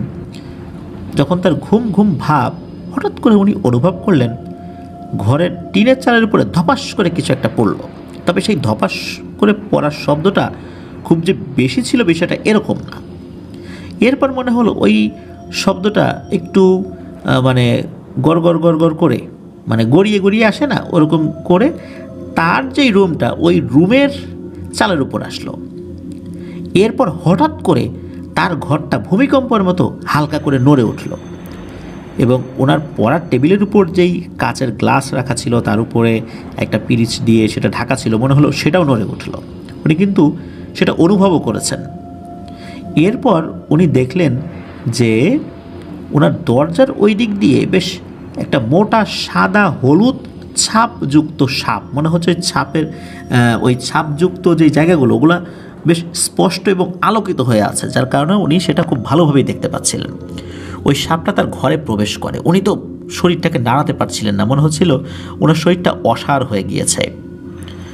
ওই সাপটা কী করলো, তার ঘরে প্রবেশ করে প্রথমে পড়ার টেবিলের ওখানে গেল, এরপর আস্তে আস্তে খাটের উপরে উঠে পড়ল। আব্দুল ভাইয়ের পেটের উপর দিয়ে তার পায়ের দিকে নেমে এসে পায়ে একটা প্যাচ লাগালো আর কি, মানে তার পা জড়িয়ে ধরলো। এরপর ওই পুরো সাপটা একটা আলোর কণায় পরিণত হলো, মানে মনে হচ্ছে যে কোনো একটা লাইট যদি পায়ের সাথে পেঁচিয়ে দেওয়া হয় যেরকমটা হয় না, ওই রকম। এরপর আস্তে আস্তে এই আলোটা ওই পায়ের দিক থেকে সরে গিয়ে একটা মানুষের আকৃতি ধারণ করলো। মূলত এটি একটি নারীর আকৃতি ধারণ করে, মানে মহিলার আকৃতি ধারণ করে। ওইদিকে তো আব্দুল ভাই তো একদম শরীর অসাড় হয়ে আছে। মূলত এটি একটি পরী ছিল। তো পরীটি আব্দুল ভাইকে বলে যে, আব্দুল, তোমাকে কিন্তু চিল্লাচিল্লি করতে নিষেধ করছি, খবরদার চিৎকার করো না, তোমার সাথে আমি কিছু কথা বলবো, এরপর চলে যাব। আর যদি তুমি চিৎকার চেঁচামেচি করো তাহলে তোমার ক্ষতি হবে। তো এই কথা বলার পর এই আব্দুল ভাই উনি ওনার শরীরের জোর ফিরে পেলেন। তো কি বলবে এই মেয়েটা? আব্দুল ভাই কিন্তু চুপচাপ রয়েছেন, উনি কোনো কথা বলছেন না। তখন ওই পরীটা আব্দুল ভাইকে বলেন যে, তোমার সাথে এর আগে আমার দেখা হয়েছে, তবে তুমি আমাকে চিনতে পারবে না। তখন ওই আব্দুল ভাই বলছেন, হ্যাঁ আমি তো আপনাকে চিনতে পারছি না, আমি তো আপনাকে আগে কখনো দেখিই নাই। তখন ওই পরীটা বলছে, তোমার কি সেই শৈল মাছের কথা মনে আছে গত দিনের? আমি সেই শৈল মাছ, আমি মাছের রূপে আসছিলাম, তোমাকে দেখা দিতে চেয়েছিলাম, হঠাৎ করে তোমার বন্ধু চলে আসার কারণে আমি আর দেখা দিতে পারিনি। তো আজকের মতো এ পর্যন্তই থাক, পরবর্তীতে তোমার সাথে আবার কথা হবে। এই কথা বলেই নাকি ওই অবয়বটা অদৃশ্য হয়ে যায়। সকালবেলা ঘুম থেকে উঠে আব্দুল ভাই রাতে ঘটে যাওয়া সব ঘটনা তার মাকে খুলে বলে। তখন তার মা তাকে বলে, তুই তো স্বপ্ন দেখেছিস, এগুলো সত্যি না, দোয়া কালাম করে ঘুমাবি। দ্বিতীয় রাতের ঘটনা, ঠিক মধ্যরাতের শেষ দিকে আবার হঠাৎ করে আব্দুল ভাই বুঝতে পারেন যে ওনার ঘরের রুমটা হঠাৎ করে কেঁপে উঠল, মনে হলো চাল সহ কেঁপে উঠল। তো ওই রাতে আব্দুল ভাই উনি না ঘুমিয়ে ঘুমানোর ভান করেছিলেন।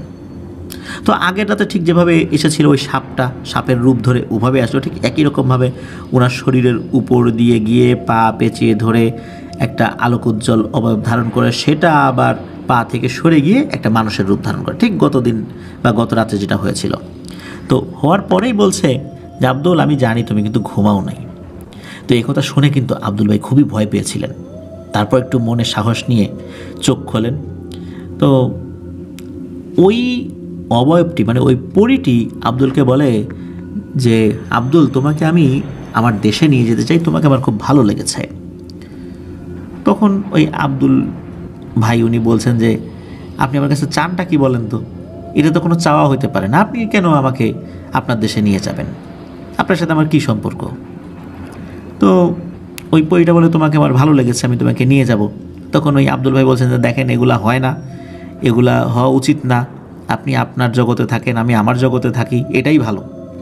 তো উনি সাহস করে এগুলো বলছেন, কিন্তু পরীটা বলছে, না না, আমি তোমাকে নিয়ে যাবই।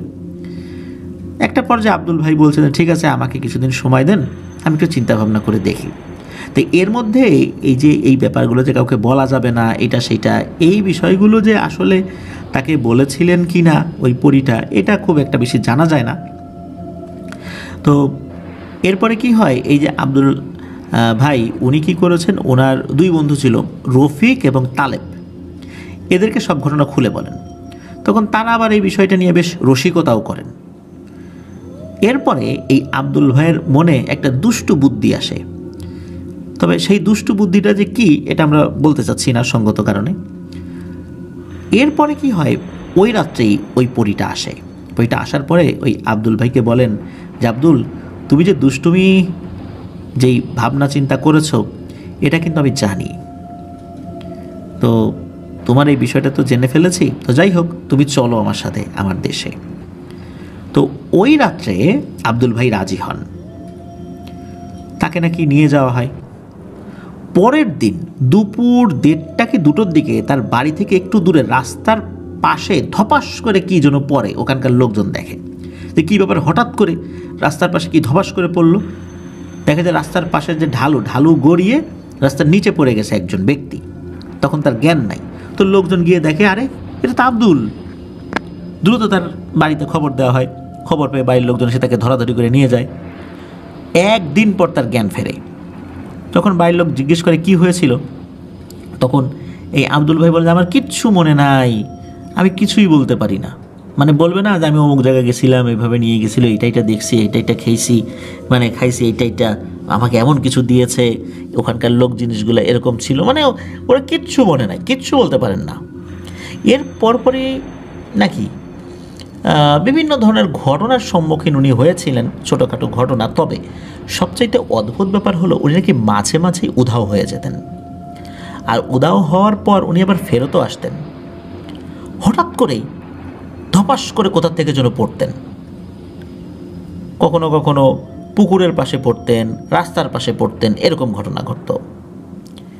একদিন কি হয় যে উনি একটা বাসায় প্রাইভেট পড়াতেন একটা ছোট বাচ্চাকে। তো ওই বাচ্চার মা সন্ধ্যার পর তাদের ঘরের পাশ থেকে একটি ধপাস করে শব্দ পান। মনে হলো আকাশ থেকে কিছু একটা পড়েছে, এরকম একটা শব্দ। তো উনি দ্রুত বাইরে এসে দেখেন যে তার বাচ্চার প্রাইভেট শিক্ষক এই আব্দুল ভাই। এটা কিন্তু মাগরিবের নামাজের কিছুক্ষণ পরপরই ঘটনা ঘটেছে আর কি এটা। তো এরপর তো দ্রুত এই আব্দুল ভাইয়ের বাড়িতে খবর দেওয়া হয়। আব্দুল ভাই কিন্তু ওই সময়ে নিখোঁজ ছিলেন বলতে দুপুরের পর থেকে তাকে আসলে পাওয়া যাচ্ছিল না। হয়তো বা কোথাও গিয়েছে, উনি তো আসলে বড় মানুষ, উনি তো শিশু না, কোথাও যেতেই পারেন, কলেজে পড়ুয়া একজন স্টুডেন্ট উনি। তো বাড়ির লোকজন আসে, তাকে নিয়ে যায়। বাড়ির লোকজন চিন্তা করে যে আসলে এই বিষয়টা থেকে তো তাকে বের করে আনা দরকার, এভাবে ধপাস করে কোথা থেকে পড়ে। ভালো একজন হুজুরের কাছে তাকে নিয়ে যাওয়া হয়। তো হুজুর নাকি রুকিয়া করে এক পর্যায়ে ওই পরীটাকে হাজিরও করেছিল, কিন্তু ওই পরীটা এতটাই শক্তিশালী ছিল যে কোনো ধরনের কোনো কথাই বলে নাই, না বলেই নাকি চলে গিয়েছিল। কেন এর কাছে এসেছে, কেন নিয়ে গিয়েছিল, আচ্ছা নিয়ে যদি গিয়েই থাকে তাহলে কেনই বা এইভাবে কষ্ট দিয়ে তাকে ধপাস করে ফেলে দিয়ে চলে যায়। আর ও তো কিচ্ছু বলতে পারে না এরপরে, যে কি হয়েছিল, কোথায় গিয়েছিল, কোনো কিছু তার মনে পড়ে না। তো হুজুর তাকে রুকিয়া করে দেন, তেল পরা পানি পরা দিয়ে দেন। তো ওই হুজুর বলে দেন যে আব্দুল ভাইকে যত দ্রুত সম্ভব বিয়ে করিয়ে দিতে, তাহলে হয়তো আল্লাহর রহমতে আব্দুল ভাই সুস্থ হয়ে যাবেন। হুজুরের কথা মতো আব্দুল ভাইকে দ্রুততার সাথেই বিয়ে দেওয়া হয়, কিন্তু সংসারটি স্থায়ী হয়নি। 6 থেকে 7 মাসের মধ্যেই সেই সংসারটা ভেঙে যায়। এর 1 বছর পর ওনাকে আবার বিয়ে দেওয়া হয়। ওই ঘরে ওনার একটি মেয়ে হয়েছিল, কিন্তু দুর্ভাগ্যবশত 2021 সালে এই সমস্যার কারণে এই আব্দুল ভাই নাকি মারা গিয়েছিলেন। সবচাইতে অদ্ভুত ব্যাপার যেটা, সেটা হচ্ছে যে আসলে আব্দুল ভাইকে যে নিয়ে যেত, কোথায় নিয়ে যেত, এটা কখনোই উনি বলতে পারেন নাই, কারণ ওনার কিছু মনে থাকতো না। আর নিয়েই যদি যাবে, কেন ওনাকে এভাবে ফেলে দিয়ে যেত?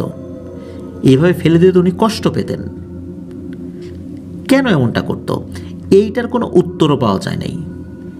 এটা এক রহস্যই রয়ে গিয়েছিল। আর সবাই ধারণা করে উনি এমন কোনো ভুল করেছিলেন যেই ভুলের খেসারত উনি দিয়েছিলেন, কিন্তু কি সেই ভুল, এই ভুলটাও জানা যায়নি। ওই পরীটাকে একবারই শুধু হাজির করা গিয়েছিল, তারপরও সে কোনো কথা না বলে চলে গিয়েছিল। আসলেই ব্যাপারটা কী ছিল, এটা আজও এক রহস্যই রয়ে গিয়েছে। এই জন্যই এই ঘটনাটির শিরোনাম আমরা দিয়েছি রহস্যময় ভুল। আসলেই সে আসলে কি করেছিল, কেনই বা তাকে এই ধরনের একটা কষ্ট দিয়েছিল, কেনই বা ওই পরীটা এই আব্দুল ভাইয়ের কাছেই এসেছিল, এটাও কিন্তু আসলে আজও জানা যায়নি। প্রিয় লিসেনার্স, আসলে অনেক কিছুই ঘটে যায় মানুষের জীবনে, সেগুলো জানা যায় না।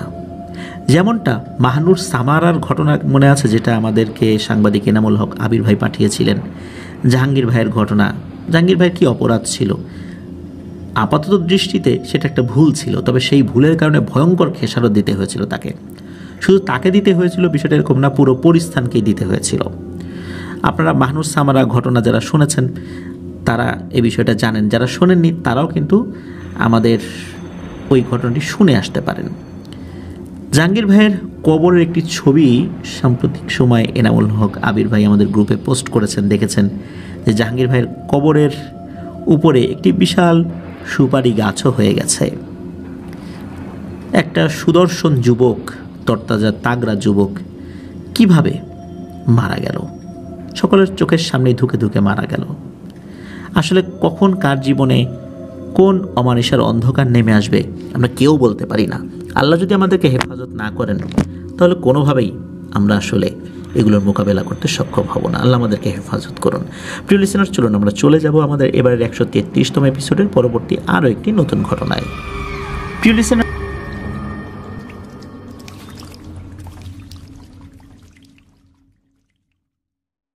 আবারও স্বাগতম জানাচ্ছি প্রিয় লিসেনার্স আমাদের এবারের 133তম এপিসোডের নতুন আরও একটি ঘটনায়। এখন যে ঘটনাটি আপনাদের সাথে শেয়ার করব, এই ঘটনাটি আমাদেরকে যিনি পাঠিয়েছেন তার নাম মোহাম্মদ মেহরাব হোসেন সিয়াম। ওনার বাড়ি সিরাজগঞ্জ জেলার রায়পুর পশ্চিমপাড়া গ্রামে। ঘটনাটি মূলত ঘটেছিল ওনার আপন মামার সাথে। সালটা ছিল 2017। এই সিয়াম ভাইয়ের দাদার বাড়ি এবং নানার বাড়ি একই গ্রামে। ঘটনাটি মূলত একমাত্র আপন মামার সাথে ঘটে যাওয়া একটা মর্মান্তিক ঘটনা, যেটা আসলে মনে করাটাই ওনার জন্য খুব একটা কষ্টদায়ক ব্যাপার। এবং উনি যেভাবে লিখে পাঠিয়েছেন, না জানি লিখতে ওনার কতটুকু হৃদয়ে রক্তক্ষরণ হয়েছে। চলুন ঘটনাটি শুনি। দিনটা ছিল 2017 সালের কোনো এক অমাবস্যা। দিন বললে ভুল হবে, রাত। সেই অমাবস্যার রাতে রাত আনুমানিক 9টার দিকে সিয়াম ভাইয়ের নানা কাছ থেকে ফেরার পথে এই মারুফ মামা আর সিয়াম ভাইয়ের জন্য কিছু আতশবাজি এবং পটকা কিনে নিয়ে আসেন। বয়সে কিন্তু এই মারুফ মামা সিয়াম ভাইয়ের থেকে 13 বছরের মতো ছোটই হবেন আর কি। সুতরাং দুজনের বয়সই তো কম। যেহেতু সিয়াম ভাইয়ের নানা আতশবাজি এবং পটকা কিনে নিয়ে আসছেন, তো মারুফ মামা আর সিয়াম ভাই দুজনে সেগুলো ভাগাভাগি করে নেন। দুজনে দুজনের বাড়িতেও ফেরত গিয়েছেন, বাসায় গিয়ে খাবার খেয়ে শুয়েও পড়েন। তো পরের দিন বিকেলবেলা এই সিয়াম ভাই তার মামাকে ক্রিকেট খেলার জন্য ডাকতে গিয়েছেন। এখানে বলে দেই যে ওনাদের বয়স তখন কত ছিল। এই মারুফ মামার বয়স তখন 16-র কাছাকাছি, আর সিয়াম ভাইয়ের বয়স 17+। তো যখন ক্রিকেট খেলার জন্য মামাকে ডাকতে গিয়েছেন তখন দেখা গেল উনি বিছানায় শুয়ে আছেন। তো খেলতে যাবার কথা বলে উনি এক বাক্যে নিষেধ করে দিলেন যে শরীরটা ওনার ভালো লাগছে না। তো ওনার এই কথা শুনে সিয়াম ভাই কিছুটা বিচলিত হলেন। ওনাকে দেখে মনে হলো যে সিয়াম ভাইয়ের কাছে তার মামা কিছু একটা লুকাচ্ছেন এবং সে বেশ ভীত সন্ত্রস্ত হয়ে আছেন। এদিকে সিয়াম ভাই চিন্তা করেছেন হয়তোবা তার মা মারা গিয়েছেন, তো মানে সিয়াম ভাইয়ের নানি মারা গিয়েছেন কিছুদিন আগে, এই চিন্তা করে হয়তোবা কোনো কারণে তার মনটা খারাপ। উনি অবশ্যই এখান থেকে চলেও গেলেন, মানে সিয়াম ভাই চলে গেলেন খেলতে। সেদিন রাত্রে উনি যখন আবার নানা বাড়িতে গেলেন দেখলেন যে মারুফ মামার শরীরে অনেক জ্বর। এদিকে বাড়ির সকলেই মারুফ মামাকে দেখতে গিয়েছেন। জ্বরের ঘোরে এলোমেলো কথাবার্তা বলছিলেন তিনি। এদিকে ওই রাত্রেই এই মারুফ মামার বাবা মানে সিয়াম ভাইয়ের নানা ডাক্তারের কাছে নিয়ে যান। ডাক্তার দেখিয়ে ওষুধ নিয়ে আসেন। তো স্বাভাবিকভাবেই খাবার এবং ওষুধ খেয়ে কিছু সময় পরে উনি ঘুমিয়েও পড়েন। রাত আনুমানিক প্রায় 2:45টার দিকে হঠাৎ করে এই সিয়াম ভাইয়ের নানা ফোন করেন সিয়াম ভাইয়ের মায়ের ফোনে এবং বেশ কান্না সুরে বলেন যে তোরা তাড়াতাড়ি বাড়িতে আয়, এই মারুফের কিছু একটা হয়েছে। তো এই কথা শোনার সাথে সাথে এই সিয়াম ভাইয়ের মা তো ওনাকে তাড়াতাড়ি ডেকে তুলেছেন, বাড়ির অন্যদেরকে ডেকে তুলেছেন, তাড়াতাড়ি মারুফকে দেখতে যেতে হবে। তো ওনারা যখন ওখানে গিয়েছেন, কাছাকাছি তো ছিল বাড়িগুলো, তখন এই মারুফ মামা খুব জোরে জোরে কথা বলছেন। শুধু একটা কথাই বলছিলেন যে মারুফ মামার চারপাশে নাকি অনেক মাকড়সা টাইপের প্রাণী এবং অনেক অদ্ভুত কিছু প্রাণী যা আগে কখনো উনি দেখেন নাই, সেগুলো নাকি তার দিকে ধেয়ে আসছে। তো এই সমস্যাটা নাকি তখনই বেশি হতো যখন চারপাশ অন্ধকার হতো এবং মারুফ মামা ঘুমানোর চেষ্টা করতেন। তাই এরপর সবাই মিলে এই সিয়াম ভাই নানাকে বললেন যে আসলে ঘটনা কি, কখন থেকে এটা শুরু হয়েছে। তখন এই মারুফ মামার বাবা মানে সিয়াম ভাই নানা বললেন যে এই ঘুমের মধ্যে খুব জোরে চিৎকার দিয়ে ওঠে, যে আমাকে বাঁচাও রে এই বলে চিৎকার দিয়ে ওঠে। এরপরেই তো ও এইগুলো বলছে। তো মারুফ মামাকে সবাই তো সান্ত্বনা দিয়েছে, আরে কিছু হয় নাই, দুঃস্বপ্ন দেখেছে, সেটা এই ধরনের কথা আর কি বলা হয় আর কি, স্বাভাবিকভাবেই মানুষকে সাহস দেওয়ার জন্য, আশ্বস্ত করার জন্য যেটা বলা হয় আর কি। কিন্তু এই মারুফ মামা ঘরের এক কোণের দিকে ভয়ার্ত দৃষ্টিতে চেয়ে থাকেন এবং ওনার হাতের আঙ্গুল দিয়ে ইশারা করে বলে ওঠে, ও আমাকে বাঁচতে দেবে না। তো মারুফ মামার এমন কথা শুনে ওনারা সবাই বুঝতে পারেন যে ওনার সাথে খুবই অস্বাভাবিক কিছু একটা ঘটেছে। এদিকে সিয়াম ভাইয়ের নানা বলছে যে বাবা, হঠাৎ করে তোর কী এমন হয়েছে, তুই কি দেখছিস, আমাদেরকে খুলে বল। তো নানার এ কথা শুনে মারুফ মামা কিছুক্ষণ চুপ হয়ে এরপর অমাবস্যা রাতে ঘটে যাওয়া এক মর্মান্তিক ঘটনা বলে। সেই অমাবস্যা রাতে ওনার সাথে খুব ভয়ঙ্কর একটা ঘটনা ঘটেছিল। মূলত ওই অমাবস্যার রাতে সিয়াম ভাইয়ের নানা এই সিয়াম ভাই এবং মারুফ মামার জন্য ওই পটকা এবং আতশবাজি নিয়ে এসেছিলেন, সেগুলো তো ওর ভাগাভাগি করে নিলেনই। তো এগুলো ফোটানোর পর খাবার খেয়ে তার কাছে আরও কিছু পটকা যেগুলো ছিল সেগুলো ফোটানোর জন্য বাইরে গিয়েছে এবং ওখানে তার কিছু বন্ধুরাও এসেছিল আর কি। ওই বন্ধুরা ছিল মোট 3 জন। তাদের নাম, একজনের নাম হচ্ছে মঈন, আরেকজনের নাম হাসান, আরেকজনের নাম শানু। এই মঈন, হাসান, শানু এই 3 জনকে সাথে নিয়ে মোট 4 জন তখন এই মারুফ মামা কী করছেন, ওদের এলাকায় তো অনেকগুলো পুকুর রয়েছে, ছোট বড় অনেক পুকুর রয়েছে। এর মধ্যে একটা পুকুর রয়েছে প্রায় 4.5 বিঘা জায়গা নিয়ে। ওই পুকুরে অনেক বড় বড় মাছ রয়েছে, মানে মাছ চাষ হয় সেখানে। এমনও মাছ রয়েছে যার একটার ওজন 8 থেকে 10 কেজি। তো ওনারা চিন্তা করেছেন যে আজকে রাত তো অমাবস্যা, অন্ধকার, আজ তো অনেকেই বাইরে থাকবে না রাতের বেলা, এই সুযোগে ওই পুকুর থেকে তারা মাছ চুরি করবেন, মানে মাছ ধরবেন আর কি বড়শি দিয়ে। তো ওনারা 4 জনই একমত, আসলে প্ল্যানটা আগে থেকেই করা ছিল। তো ওনারা মাছ ধরার জন্য সুত এর ব্যবস্থা করেছে। সুত বলতে সুতা না, কিন্তু স্থানীয়ভাবে মাছ ধরার জন্য অনেক বড় সুতার সাথে বড়শি বেঁধে মাছের খাবার দিয়ে যেভাবে মাছ ধরে, এটাকে ওনারা স্থানীয়ভাবে সুত বলেন আর কি। এদিকে পুকুরের বর্ণনাটাও একটু দেই। পুকুরের পশ্চিম পাশে পুকুরের মালিকের বাসা, দক্ষিণে মসজিদ এবং কিছু বাড়িঘর, পূর্বে কিছু জায়গা নিয়ে বেশ পুরাতন কিছু গাছ আর ঘন জঙ্গল, আর উত্তরে কিছু বাড়ি। তো ওরা সবাই, এই মারুফ মামা আর কি তার 3 বন্ধু, এই 4 জন কী করেছিলেন, সব কিছুর ব্যবস্থা করতে করতে রাত প্রায় 1টা বেজে যায়। তো ওনারা 4 জন মিলে পুকুরের ওই পূর্ব পাশে ঘন জঙ্গলে অবস্থান করছিলেন, কারণ মাছ তো করবেন চুরি, ওপেন জায়গায় তো আসলে বসা যায় না।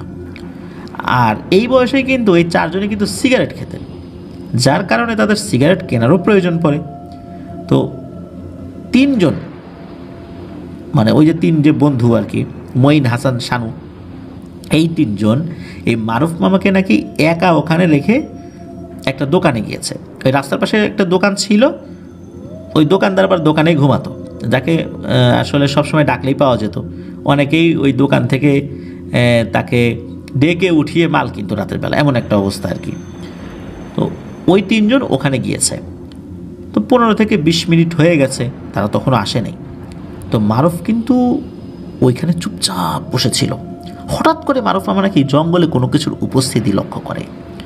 তো ওটা দেখে মারুফ মামা প্রথমে চিন্তা করেছেন যে এই পুকুরের মালিক আবার আসছে কিনা, কিন্তু মনে হলো না, এরকম কিছু না। এই চিন্তা যখন উনি করেছেন যে না ওরকম কিছু না, তখন মারুফ মামা একটু এগিয়ে গিয়েছেন। তো এগিয়ে যখন ওই জিনিসটা দেখার জন্য গিয়েছেন, তখন দেখেন যে তার পাশে একটা বড় খেজুর গাছ রয়েছে। ওই খেজুর গাছ থেকে একটা অবয়ব, দেখতে কিছুটা বামন আকৃতির, তার চোখ দুটো নাকি আগুনের গোলার মতো। এই অবয়বটা এই মারুফ মামার দিকে ঘাড় ঘুরিয়ে গাছ থেকে নেমে হামাগুড়ি দিয়ে কিছু অদ্ভুত শব্দ করতে থাকে। আর শব্দ করতে করতে যে মারুফ মামার দিকে আগাবে, বিষয়টা এরকম না, শব্দ করতে করতে জঙ্গলের অন্য সাইডে চলে যায়। তো মারুফ মামা ওই অবয়বটা দেখে এক চিৎকার দিয়ে দৌড়ে বাড়িতে চলে আসে। তখন কিন্তু কাউকে কিছু বলেনি। মূলত এরপর থেকেই এই মারুফ মামার সাথেই ঘটনা ঘটা শুরু হয়েছে। তো মারুফ মামার কাছ থেকে এই ঘটনা শুনে বাড়ির সবার কারোর বুঝতে বাকি থাকলো না যে আসলে তার সাথে কী ঘটেছে। ওই রাত থেকেই মারুফ মামার কোনো কিছু খেতে পারছিলেন না, এমনকি পানিও খেতে পারছিলেন না। পরের দিন সকালবেলা সিরাজগঞ্জের বড় এক কবিরাজের কাছে নিয়ে যাওয়া হয়। উনিও মারুফ মামাকে দেখে কিছুই বলতেই পারলেন না। কবিরাজ 2 দিন সময় চেয়ে বসেন। এর মধ্যে তো মারুফ মামার অবস্থা খুবই খারাপ হয়ে যায়। আরও অনেক কবিরাজের কাছে নিয়ে যাওয়া হয়, তারাও কিছুই বলতে পারে না। আর এই যে কবিরাজগুলো কোনো কিছুই বলতে পারেনি, এমনকি ওকে ভয় দেখানো ওই খারাপ অবয়বকেও কোনো কবিরাজ হাজিরই করতে পারছিল না। সিয়াম ভাইয়ের ভাষ্য অনুযায়ী ওনার কাছে এবং ওনার অন্যান্য যে আত্মীয় স্বজন তাদের কাছে মনে হয় কবিরাজগুলো ওনাদের কাছ থেকে কোনো কিছু লুকাচ্ছে। 2 দিন পরে বড় এক কবিরাজের কাছে এই মারুফ মামাকে নিয়ে যাওয়া হলে তো সেই কবিরাজ মারুফ মামাকে কিছু রুকিয়া করে পানি পরা দেন। এরপর ওই কবিরাজ বলেন যে ওই কবিরাজ তার অনুগত জিনদের মাধ্যমে ওই অবয়ব সম্পর্কে শুধু এতটুকুই তথ্য জানতে পেরেছেন যে ওটা নাকি খুবই দুষ্টু প্রকৃতির একটা জিন, বহুকাল আগে থেকে ওখানে সে বসবাস করছে। আর এই জিনটা নাকি খুবই শক্তিশালী একটা জিন, যাকে হাজির করা এই কবিরাজের সাধ্যের বাইরে। আর এই জিনটা কালো জাদুতে খুবই পারদর্শী। আর ওই অমাবস্যার রাতে এই মারুফ তাকে বিরক্ত করেছে, হয়তোবা এই কারণেই ওই জিনটা তার ক্ষতি করেছে। কিন্তু ওই জিনের কাছ থেকে কোনো তথ্য পাওয়া যায়নি। আর শুধু ওই কবিরাজ কেন, কোনো কবিরাজই নাকি এই মারুফ মামাকে সুস্থ করার জন্য কোনো সহযোগিতা হয়তোবা করতে পারবে না, এমনটাই জানিয়ে দেন। কবিরাজ এটাও জানান যে কবিরাজের কাছে জিনেরা রয়েছে, সেই জিনেরাও নাকি ওই জিনটার কাছে যেতে ভয় পায়, কারণ ওই জিনটা অনেক খারাপ খারাপ ব্ল্যাক ম্যাজিক জানে, জিনদের ক্ষতি করে ফেলে, এই জন্য তারা কাছে যেতে ভয় পাচ্ছে। আশেপাশের জিনদের কাছ থেকে কিছু তথ্য নিয়েছিল, সেই তথ্যের আলোকেই মূলত ওই কবিরাজকে যেটা বলে, কবিরাজও সেটাই এই মারুফ মামার পরিবারকে বলেন আর কি। কবিরাজ মারুফ মামার পরিবারকে বলে দেন যে আপনারা আল্লাহর কাছে সাহায্য চান, এছাড়া আর কোনো উপায় দেখি না। এদিকে দিন যতই যায় মারুফ মামার অবস্থা ততই খারাপ হয়ে যাচ্ছে, একদম শুকিয়ে মারুফ মামা প্রায় কঙ্কাল হয়ে গেছে। একটা সময় মারুফ মামা শুধু বলতে থাকে, আমাকে সবাই মাফ করে দাও, আমাকেও বাঁচতে দেবে না। এমনকি ওই পুকুরের মালিকের কাছেও মারুফ মামা মাপ চেয়েছেন। মারুফ মামার এই খারাপ অবস্থা দেখে এলাকার অনেক মানুষই আসতো মারুফ মামাকে দেখতে। মারুফ মামা সবার কাছে ক্ষমা চাইতেন। আসলে আল্লাহ ছাড়া তাদের কাছে আর কোনো কিছু চাওয়ার ছিল না, যে ওই পরিবারের কেউ যে বলবে আমার ছেলেকে সুস্থ করে দাও, একমাত্র আল্লাহ ছিলেন ভরসা। সব কবিরাজ সুস্থ করতে ব্যর্থ হয়েছেন। আর সিয়াম ভাই বলেছেন, উনি যখন মারুফ মামাকে জড়িয়ে ধরতেন তখন একটা জিনিস খেয়াল করতেন, সেটা হলো মারুফ মামার শরীরে হাত দিলে মনে হতো না যে মারুফ মামার শরীরে কোনো রক্ত আছে। আর মারুফ মামা না পারতো ঘুমাতে, না পারতো কিছু খেতে, কিছু মুখে দিলে মারুফ মামা বলতো কে যেন ওর গলা টিপে ধরে আছে। সবসময় বলতো, ওই যে দেখো তোমরা, ও আমাকে দেখে হাসছে, ওর কাছে অনেক বড় বড় কালো মাকড়সা রয়েছে যেগুলোর চোখ দিয়ে আগুন বের হচ্ছে। মারুফ মামা নাকি হাতের পাশে একটা লাঠি নিয়ে রাখতেন আর বলতেন যে কাছে আসলেই ওদেরকে লাঠি দিয়ে পিটানি দিব। এভাবে 5-6 দিন চলার পর মারুফ মামা আল্লাহর ডাকে সাড়া দিয়ে শেষ নিঃশ্বাস ত্যাগ করেন। ইন্না লিল্লাহি ওয়া ইন্না ইলাইহি রাজিউন।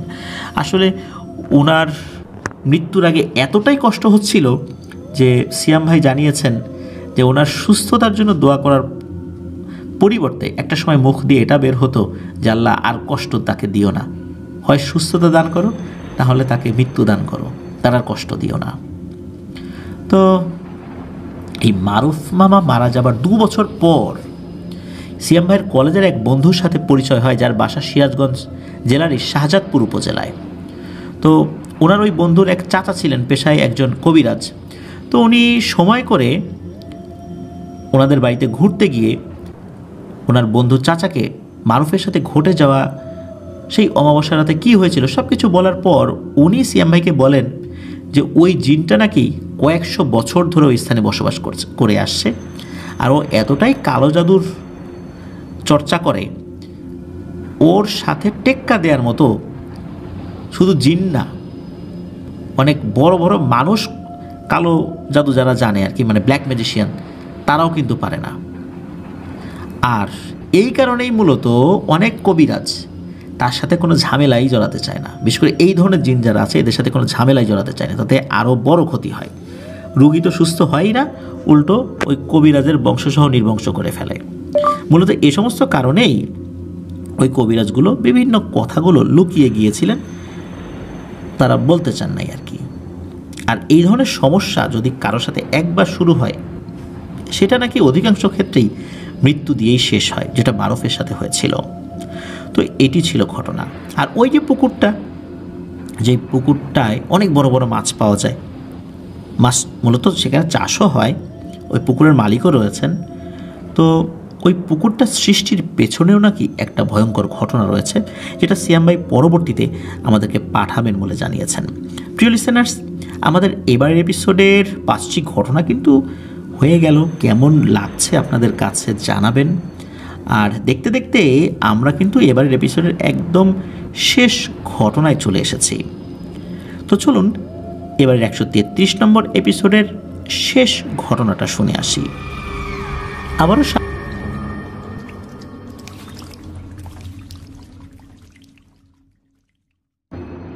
প্রিয় লিসেনার্স, দেখতে দেখতে চলে এলাম আমাদের এবারের 133তম এপিসোডের ষষ্ঠ এবং শেষ ঘটনায়। এই ঘটনাটি আমাদেরকে যিনি পাঠিয়েছেন তার নাম মুস্তাক আহমেদ জয়। ওনার বাড়ি ময়মনসিংহ জেলার ফুলবাড়িয়া উপজেলার ইছাইল গ্রামে। উনি যার ঘটনা দিয়েছেন তিনি এই ফুলবাড়িয়ারই আরেকটি গ্রামের বাসিন্দা। সেই গ্রামের নাম হচ্ছে কালাদেহ। মূলত ওই কালাদেহ একটা বাজার রয়েছে, ওই কালাদেহ বাজারের পাশেই ওনার বাড়ি। আর তার নাম হচ্ছে রাসেল। উনি একজন রেমিটেন্স যোদ্ধা ভাই, বর্তমানে মালদ্বীপে রয়েছেন। মালদ্বীপে উনি ডুবুরির কাজ করেন। আমরা জানি মালদ্বীপের চতুর্দিকে সমুদ্র, মালদ্বীপ একটা দ্বীপ রাষ্ট্র, সেখানে কিন্তু সামুদ্রিক বিভিন্ন জিনিস আহরণ করতে হয়, সেখানে ডুবুরি পেশার একটা ভালো কদর রয়েছে। তো ঘটনা কিন্তু ডুবুরি পেশা রিলেটেড নয়, এই ঘটনাটি গ্রামের একটি ঘটনা। চলুন শুনে আসি সেই ঘটনাটির সময়কাল 2012 সালের দিকে। তবে 12 সালেরও আরও 5 বছর আগে আমাদেরকে ফেরত যেতে হবে। তখন একটি ঘটনা ঘটেছিল। এই কালাদেহ বাজার থেকে একটু আগে মাঠের ভেতরে একটা গাছ ছিল। ওই গাছে পারিবারিক কলহের জের ধরে এক মহিলা আত্মহত্যা করেন। গলায় দড়ি লাগিয়েই আত্মহত্যা করেছিলেন। সকালবেলায় কৃষকরা যখন মাঠে যান, তারা চিৎকার চেঁচামেচি শুরু করেন, লোকজন চলে আসে। অনেকেই সেই ডেড বডি দেখেছিলেন। এই অনেকের মধ্যে ছিলেন রাসেল ভাই। উনিও এসেছিলেন, অনেকক্ষণ ধরে সেটা দেখেছিলেন। এরপর পুলিশ আসে, লাশ নামানো হয়, লাশ পোস্টমর্টেম করে পরিবারের কাছে হস্তান্তর করা হয়। এরপরে কিন্তু আর কোনো ধরনের কোনো সমস্যা হয়নি। ওই গাছটিও পরবর্তীতে কেটে ফেলা হয়। আর ওখানে ফসলি জমি ছিল, যথারীতি সেখানে ফসলও হচ্ছিল, সব কিছু ঠিকঠাকভাবেই চলছিল। পরবর্তীতে এই রাসেল ভাই মাদ্রাসায় ভর্তি হন। এই ফুলবাড়িয়া বাস স্ট্যান্ডের কাছে একটি মাদ্রাসা রয়েছে, সেখানে উনি ভর্তি হয়েছিলেন। এরপরে কেটে যায় প্রায় 5টি বছর। 2007 সালের দিকে মূলত ওই আত্মহত্যার ঘটনাটি ঘটেছিল। 5 বছর পর 2012 সালের কোনো একদিন উনি মাদ্রাসার একদিনের ছুটিতে বাড়িতে আসেন, পরের দিন আবার যেতে হবে। তো ওনার যে কালাদহ বাজার, এই কালাদহ বাজার থেকে ওনার ফুলবাড়িয়া স্ট্যান্ডে পায়ে হেঁটে যেতে 2 থেকে 2.5 ঘন্টা লাগে। মূলত পায়ে হেঁটে যাওয়ারই ওনার প্রস্তুতি ছিল, পায়ে হেঁটেই আসা যাওয়া করতেন। তো ওনার যে গ্রামটা, এই কালাদেহ গ্রাম, উনি তো বাড়িতে ছিলেন। ভোরবেলা 4টা 4:30টার দিকে উঠে উনি মাদ্রাসার দিকে রওনা দিয়েছেন। চিন্তা করেছেন যে উনি রওনা দিবেন, হাঁটতে হাঁটতে কালাদেহ বাজার, তারপর বাজারের ওখানে ফজরের নামাজটা পড়ে মাদ্রাসার দিকে আবার হাঁটা ধরবেন, এরকমটাই পরিকল্পনা ছিল আর কি। তো সেই পরিকল্পনা মাফিক উনি তো রওনা দিয়েছেন, হাঁটছেন। হাঁটতে হাঁটতে ওই জায়গাটাতে চলে আসেন, যেই জায়গাটাতে 5 বছর আগে একজন মহিলা আত্মহত্যা করেছিল। তবে একদম ওই জায়গাতে চলে আসছেন বিষয়টা এরকম না, ওই জায়গার কাছাকাছি এসেছেন। তবে ওই সময় তো আর গাছ টাছ ছিল না, গাছ কেটে ফেলা হয়েছে, ফসল হয়েছে, ধানের সিজন, ধান হয়েছে। তো উনি কিছুটা দূর থেকে দেখছেন একটা অবয়ব হেঁটে আসছে ওই দিক দিয়েই, জমির মাঝখানে যে আইল রয়েছে ওই আইল দিয়ে হেঁটে আসছে। রাসেল ভাই চিন্তা করলেন যে ভালোই হলো, একজন লোক পাওয়া গেল, এতটুকু পথ ওনার সাথে গল্প করতে করতে যাই, আর গ্রামেরই তো লোক, পরিচিতই হবে। তো উনি কিছুটা দাঁড়িয়েছেন, কিছুটা সময় আর কি।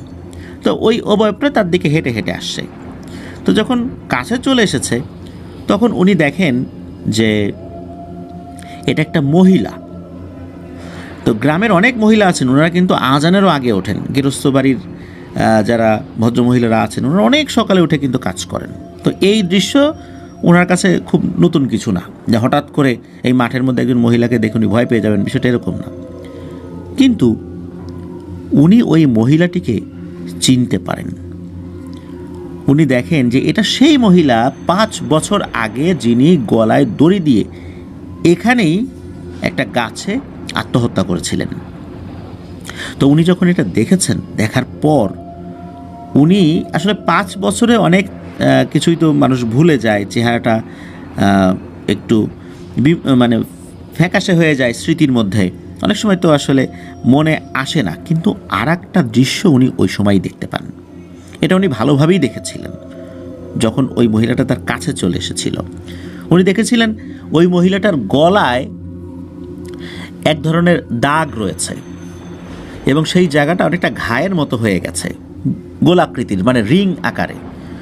দেখেই বোঝা যাচ্ছে যে এই মহিলা গলায় ফাঁস লাগিয়েছিল। প্রথম দিকে উনি চিন্তা করেছিলেন যে এই মহিলারই হয়তো বা কোনো ছোট বোন থাকতে পারে বা কোনো আত্মীয় স্বজন থাকতে পারে ওনার চেহারার কাছাকাছি, কিন্তু যখন ওই দৃশ্যটা দেখেন তখন উনি বুঝতে পারেন যে উনি ভয়ঙ্কর কোনো কিছুর খপ্পরে পড়েছেন। তো ওই মহিলা এই রাসেল ভাইকে বলে ওঠে, কিরে বাপু কই যাও? তখন উনি বলেন যে আমি মাদ্রাসায় যাচ্ছি। সাহস করে বলতেছেন কিন্তু উনি। তখন ওই মহিলা বলে, চলো তোমাকে আগায় দিয়ে আসি। রাসেল ভাই তো বুঝতে পারছেন যে বিপদ তো ওনার কাছে চলে আসছে। তখন উনি বলছেন, না না আন্টি, আমার আগায় দিতে হবে না, আমি একাই যেতে পারবো। তো ওই মহিলা আবার বলছে, আরে না, তাই হয় নাকি, এখনো ফজরের আজান হয় নাই, চলো তোমার আগায় দিয়ে আসি।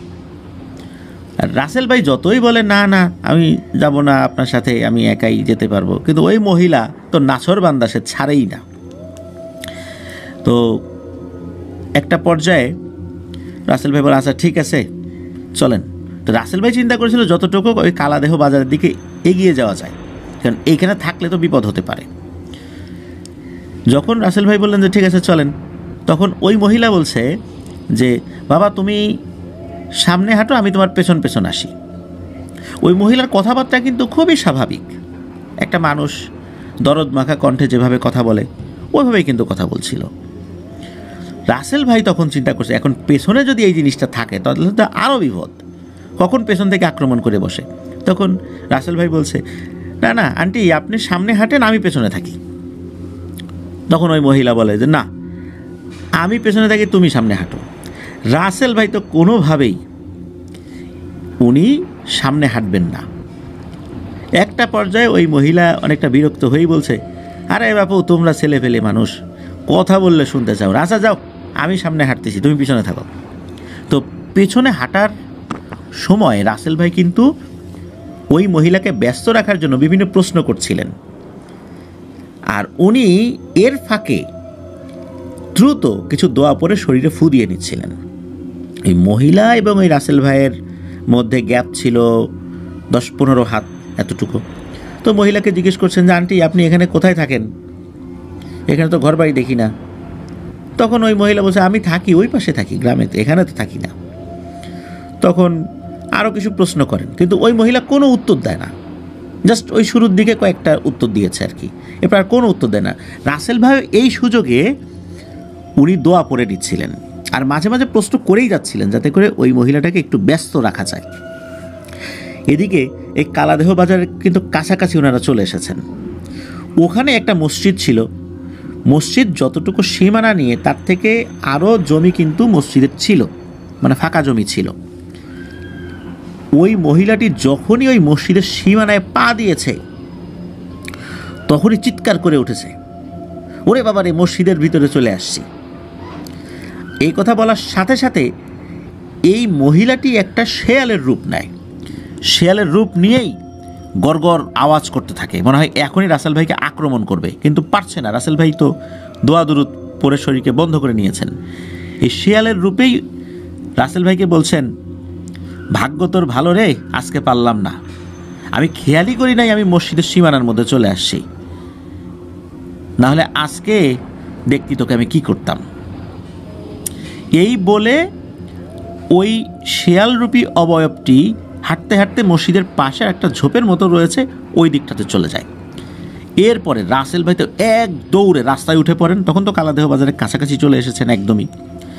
এসেই আর একটা দোকান ছিল, ওই দোকানের ঝাঁপের উপরে উনি হুমড়ি খেয়ে পড়েন। তখন ফজরের আজান দেবে দেবে ভাব, ওই যেই দোকানটা, ওই দোকানের মধ্যেই ওই দোকানদার ঘুমাতেন। দোকানদারও তার পরিচিত ছিল। এরকম হঠাৎ করে দোকানের ঝাঁপের উপর ধরাম করে শব্দ শুনে ওই দোকানদার তো মানে ধর্মার উপর উঠে বসেন, মনে করেছেন যে হয়তো বা কোনো ভ্যান বা রিক্সা এই টাইপের কোনো কিছু এসে ধাক্কা মেরেছে আর কি দোকানে। তো উনি উঠেছেন, উঠে দেখেন যে তারই পরিচিত গ্রাম সম্পর্কের ভাতিজা রাসেল। তো উনি বলছেন, কিরে বাবা রাসেল, তুমি এত ভোরবেলা এখানে কি করো? তখন রাসেল বলেন যে কাকা, আমি তো মাদ্রাসায় যাব, আর এই ঘটনা ঘটছে, ওই 5 বছর আগে মারা যাওয়া মহিলাকে আমি দেখছি। তখন উনি রাসেল ভাইকে একটু বসিয়ে একটু শান্ত করেন, কারণ রাসেল ভাই তো প্রচণ্ড ভয় পেয়েছিলেন। চিন্তা করেন প্রিয় লিসেনার্স, একটা এরকম ভয়ঙ্কর অবয়বকে কথা বলে তাকে ব্যস্ত রেখে চিন্তা চেতনা অন্যদিকে ডাইভার্ট করে দিয়ে উনি এতটা পথ যে হেঁটে এসেছেন, খুব বেশি পথ না, এতটা পথ বলতে এমন সিচুয়েশনে প্রতিটা কদমও কিন্তু, মানে প্রত্যেকটা পদক্ষেপও কিন্তু অনেকটা পথ বলে মনে হয় মানুষের কাছে। তো আল্লাহর রহমতে উনি বেঁচে গিয়েছিলেন। এরপর একটু স্বাভাবিক হলে ফজরের নামাজ মসজিদে পড়ে আরও মুসল্লিদের সাথে কথা বলেছিলেন উনি। এরপরে উনি মাদ্রাসার দিকে রওনা দিয়েছিলেন। তো এটি ছিল ঘটনা। রাসেল ভাইয়ের সাথে নাকি আরও ঘটনা রয়েছে, তো উনি পর্যায়ক্রমে সেগুলো পাঠাবেন বলেছেন জয় ভাইকে। তো আপনার ঘটনার অপেক্ষায় থাকলাম, আর জয় ভাইয়ের কাছ থেকেও আরও ঘটনার অপেক্ষায় থাকলাম। প্রিয় লিসেনার্স, আমাদের এবারের এপিসোডে যারা ঘটনা পাঠিয়েছেন আর ধৈর্য ধরে যারা এতক্ষণ আমাদের এবারের এপিসোডটি শুনলেন, সকলকে জানাচ্ছি অন্তরের অন্তঃস্থল থেকে ভালোবাসা ও শুভেচ্ছা। প্রিয় লিসেনার্স, আল্লাহর অশেষ রহমতে এবং আপনাদের ভালোবাসায় আমরা যতটুকু পথ এ পর্যন্ত এসেছি, আরও অনেকটা পথ আপনাদের সাথে কিন্তু পাড়ি দিতে চাই। এর জন্য আপনাদের সহযোগিতাও প্রয়োজন। আপনারা বেশি বেশি করে আমাদের চ্যানেলের লিঙ্কটা শেয়ার করবেন, আর আপনাদের পরিচিত যারা রয়েছেন, যারা ভয়ের ঘটনা শুনতে ভালোবাসেন, তাদেরকে জানাবেন আমাদের এই প্ল্যাটফর্মের কথা। আমাদের সাবস্ক্রাইবার সংখ্যা যদি বাড়ে, তাদের কাছ থেকেও আরও নতুন ঘটনা পাবো, আর সেই ঘটনাগুলো সিলেক্ট হলে সেই ঘটনা আপনাদেরকে শুনিয়ে আর অনেকটা পথ ভয়ের আনন্দ দিতে দিতে আমরা সামনে আগাতে চাই। একটা কথা তো সবসময় বলি, কোনো কিছুই অনন্তকালব্যাপী চলে না, সব কিছুরই শেষ রয়েছে, কিন্তু আমরা এটা ভুলে যাই। আমরা সাময়িক জনপ্রিয়তার কারণে, সাময়িক অর্থ মোহ এগুলোর কারণে ভুলেই যাই এগুলোর সব কিছুর একটা সমাপ্তি আছে।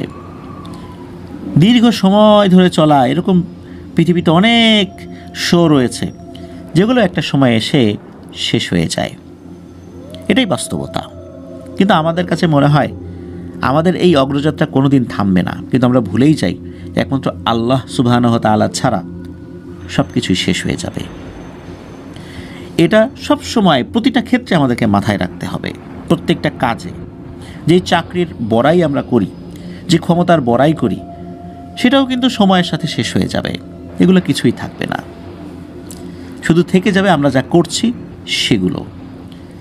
এই জন্য আমরা যে কাজই করি, যে চাকরিই করি, সবসময় মনে রাখব যে আমাদেরকে কিন্তু চলে যেতে হবে, আর যে কাজ করছি সেটাও একসময় শেষ হয়ে যাবে। তাহলেই আমরা আমাদের কাজের ব্যস্ততায় আমাদের স্রষ্টাকে ভুলে যাব না। প্রিয় লিসেনার্স, আজকের এপিসোড এ পর্যন্ত রাখছি। আগামীকাল ফ্রাইডে স্পেশাল এপিসোড শোনার আমন্ত্রণ জানাচ্ছি। সবাই ভালো থাকবেন, সুস্থ থাকবেন, আমার জন্য দোয়া করবেন, আমার পরিবারের জন্য দোয়া করবেন, আপনাদের জন্য দোয়া রইল, আপনাদের পরিবারের প্রত্যেকের জন্য দোয়া রইল। মহান আল্লাহ সুবহানাহু ওয়া তাআলা আমাদেরকে ভালো রাখুন, সুস্থ রাখুন, নিরাপদে রাখুন, আফনান দাহর ওয়ার্ল্ডের সাথে রাখুন। আসসালামু আলাইকুম। প্রিয় লিসেনার,